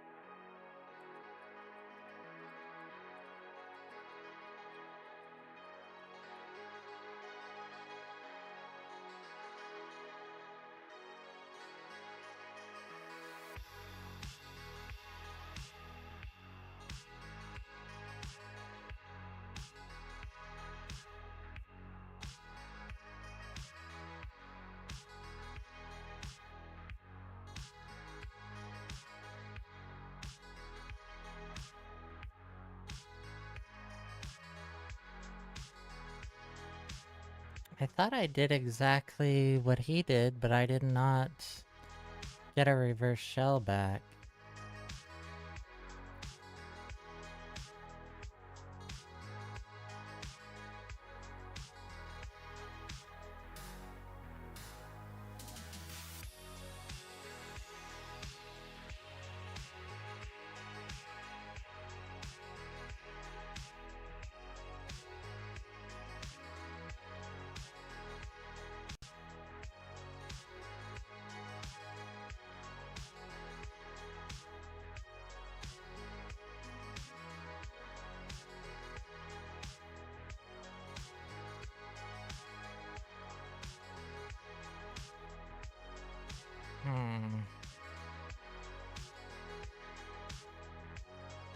So you actually do this exact thing on your write-up? You just need to bypass app armor and you can do whatever you want. Ah, okay.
How did they get linpeas on the box?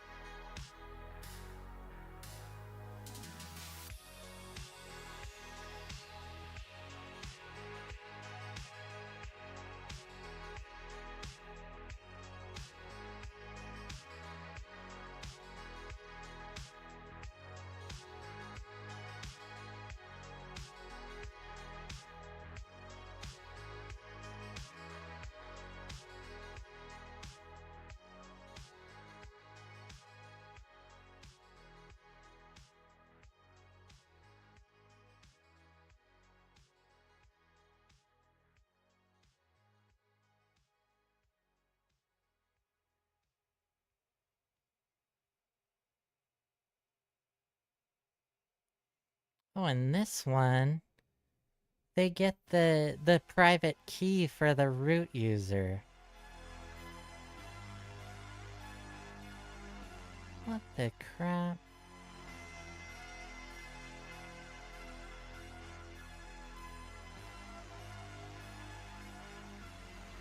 They modified opt_run underscore container.sh to just list the root directory.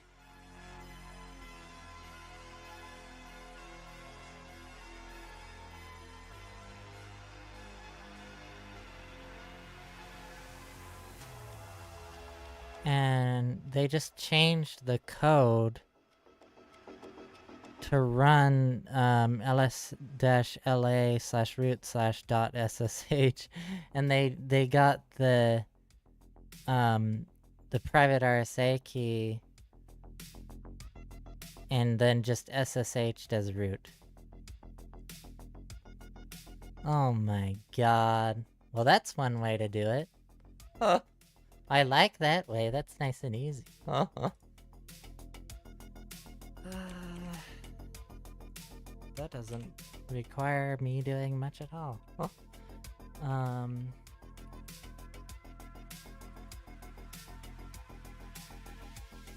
This person too also had no idea what they actually did and magically bypassed it.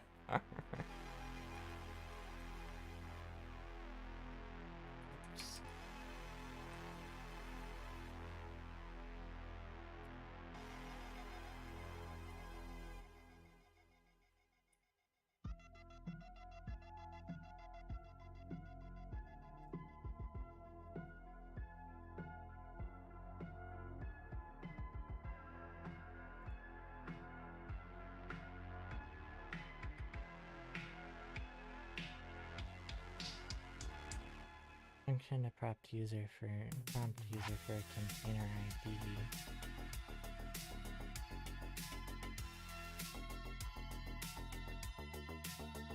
Oh, okay.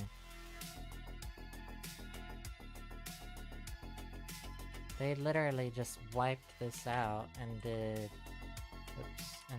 LSA dash or ls dash LA root .ssh. Damn. That's all they did. Control X, Y, and then they just ran .sh. What? Cannot access /root .ssh. Permission denied. What? But that's what they did. What the crap?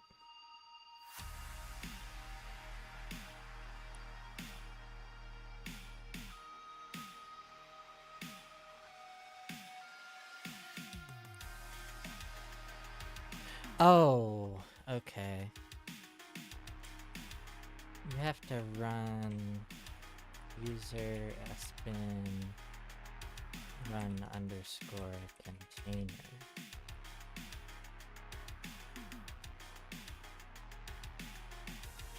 But then how?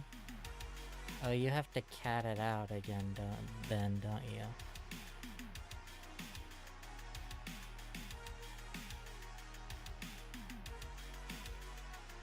Oh, duh. Yeah, okay.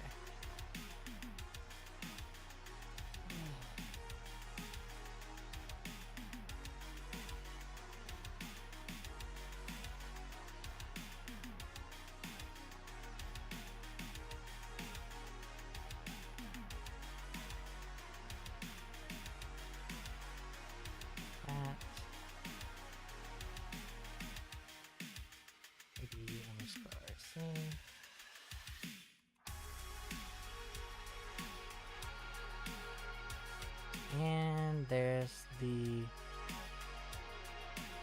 root's private SSH key.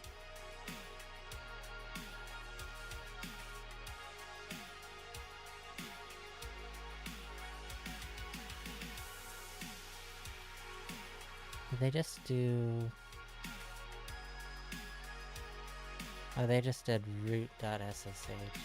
It doesn't really matter, I don't think. Root.ssh. Control X, Y, SSH, root.ssh, dash I, root.ssh, root at IP address.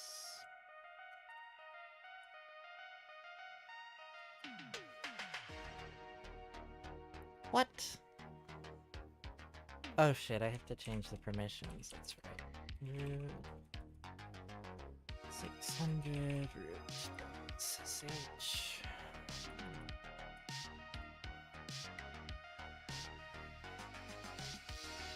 Yay, and we're root. That's one way of doing it.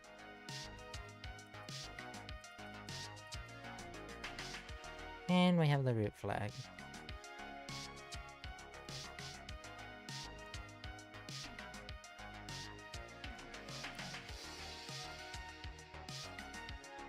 Damn, that one was a tough one.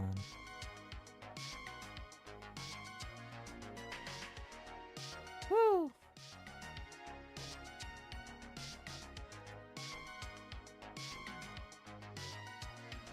Game over! There you go, Power. This person too also had no— oh yeah, let's see. A lot of these write-ups are making me extremely sad. Damn, but what is the root of the issue? Like, how did the Privesk work? Explain it to me. Yeah, I'm kind of thinking the same thing. I'm not exactly sure. Or are you being, or is that, what do you call it? Is that a rhetorical statement? Oh, I mean, I know, I'm asking you.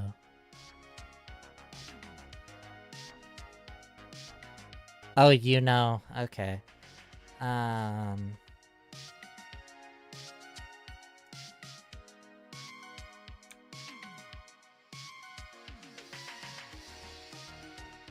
That is a very good question.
I'm not sure.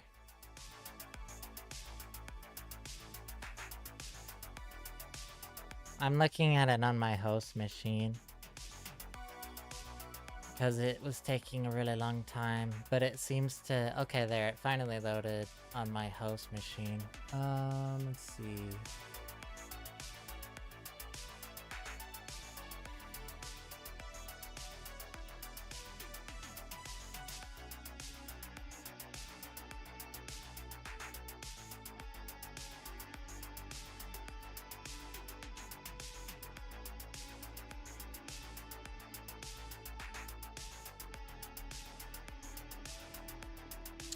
The bypass was that when you invoke a specific interpreter in your script, you're bypassing the app armor checks on the binary because Perl isn't what's running the binary, like app armor expected. I didn't explain it well, but the technical details can be found in the report here, and the key points are as follows. Scripts are treated as their own executable. AppArmor profiles will attach to a script as if it is its own executable instead of the interpreter, say Perl. The same script can be run directly from the interpreter and not be confined by the defined AppArmor profile. Essentially, this means that users can launch applications that bypass a script profile for the interpreter profile, or as you have noticed, use a script profile to bypass the— oh, okay, so basically, since we can modify the script,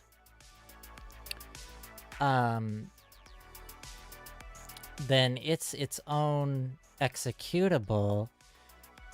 But then in order to actually execute it, then we just ran the binary that had the SWID permission set on it. But we could insert any payload that we wanted to basically into the standalone binary. In our case, we just read the private SSH key for the root user. And the reason that we can do it in the first place, I believe, is because the binary is owned by root in the first place. But then we just executed it, and then it just runs under the context of the root user. Am I understanding that correctly, GoPro?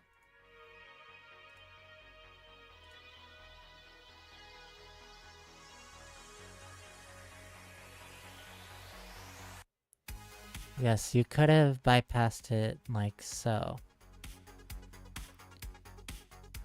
Shell weirdness section.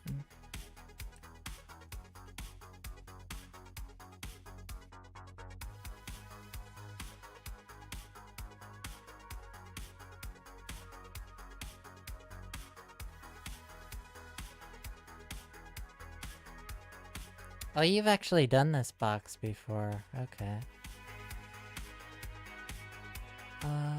Let's see.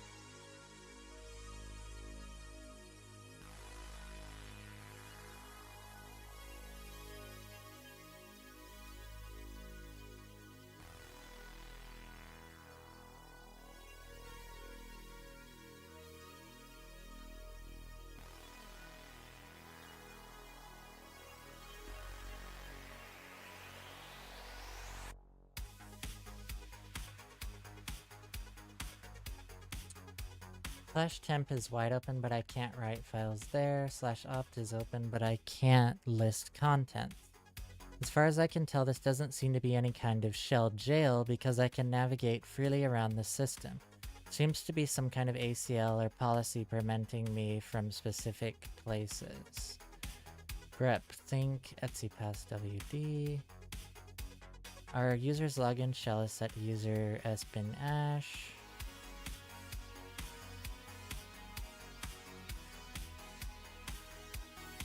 Oh, right. Okay.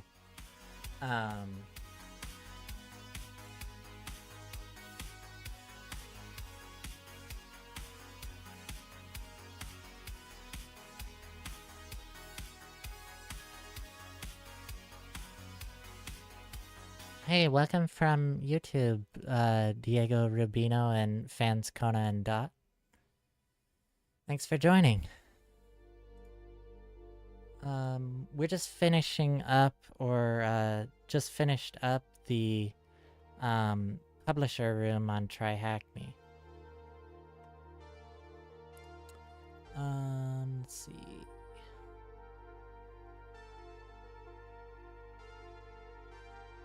Okay, so reading this. Let's see. Our user's login shell is set to user sbin ash. Get facl-t-s-capital-R-p bin etsy home opt root sbin user temp and pipe that out to dev null. I tried first looking at possible ACL issues on the file system, but my ability to enumerate them was limited. But with the commands I could run, I did not see anything abnormal. Okay. AA-enabled. Oh, you can run that without sudo. Okay, use the hack tricks article as a starting point to enumerate AppArmor more. As my research indicated, this could be another reason for the issues I was seeing. This command indicates that AppArmor is enabled on this system. Okay. grep tech ilr AppArmor varlog pipe out errors to dev null.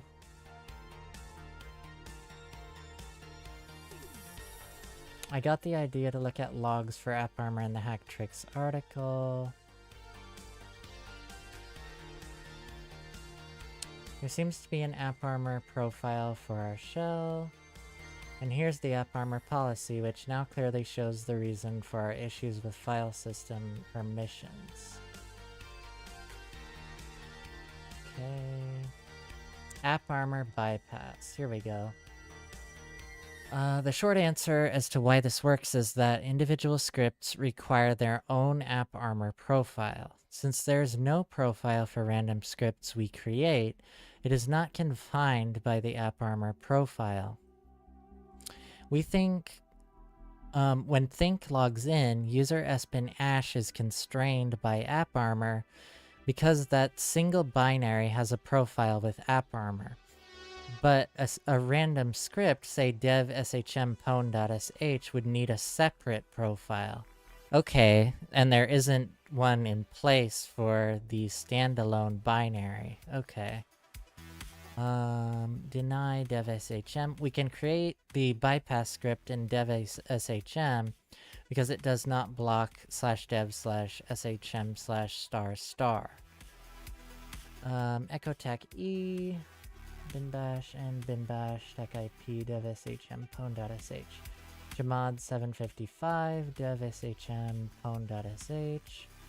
Again, user bin ash has an AppArmor profile. Dev shm pwn.sh does not. So basically, the AppArmor profile is not applied to the standalone binary, and so we can bypass that pretty easily if we can create our own binary, or if we can make changes to the existing binary and then run the binary that has the AppArmor applied to it. Let's see, again, user bin does not. And now our shell is behaving normally again. Okay.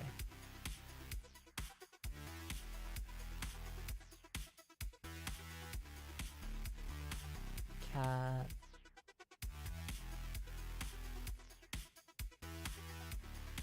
They just ran the binary. /l opt. Okay, then, and now our shell is behaving normally again. Okay, now we look at the SWID binary. Okay.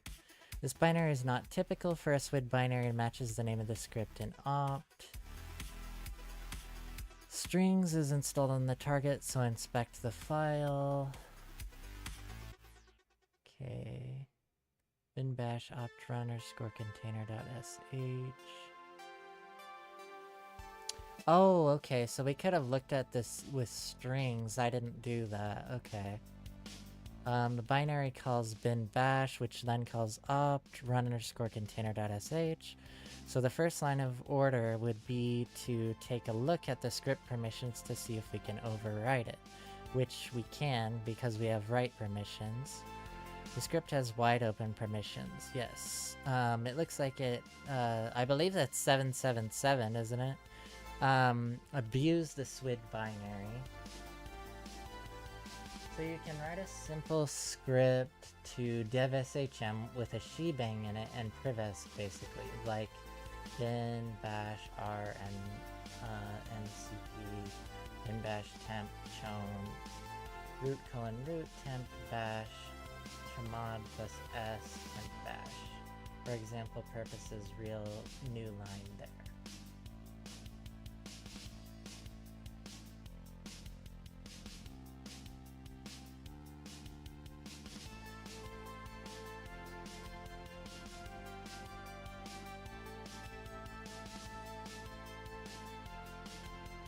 Ah, okay.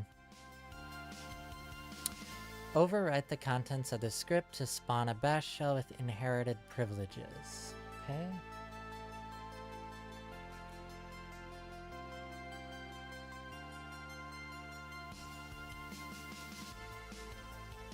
EUID equals 0 and EGID equals 0. We're done here. Okay. Oh, okay. Interesting.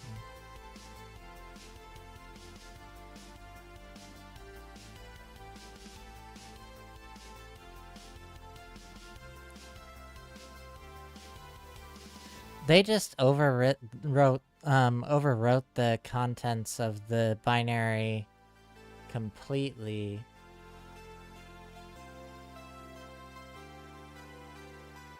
And then ran it. Oh, okay. Oh, duh. I could have just completely replaced the binary and inserted a bash shell and gotten a root shell that way. Okay. Okay. Interesting.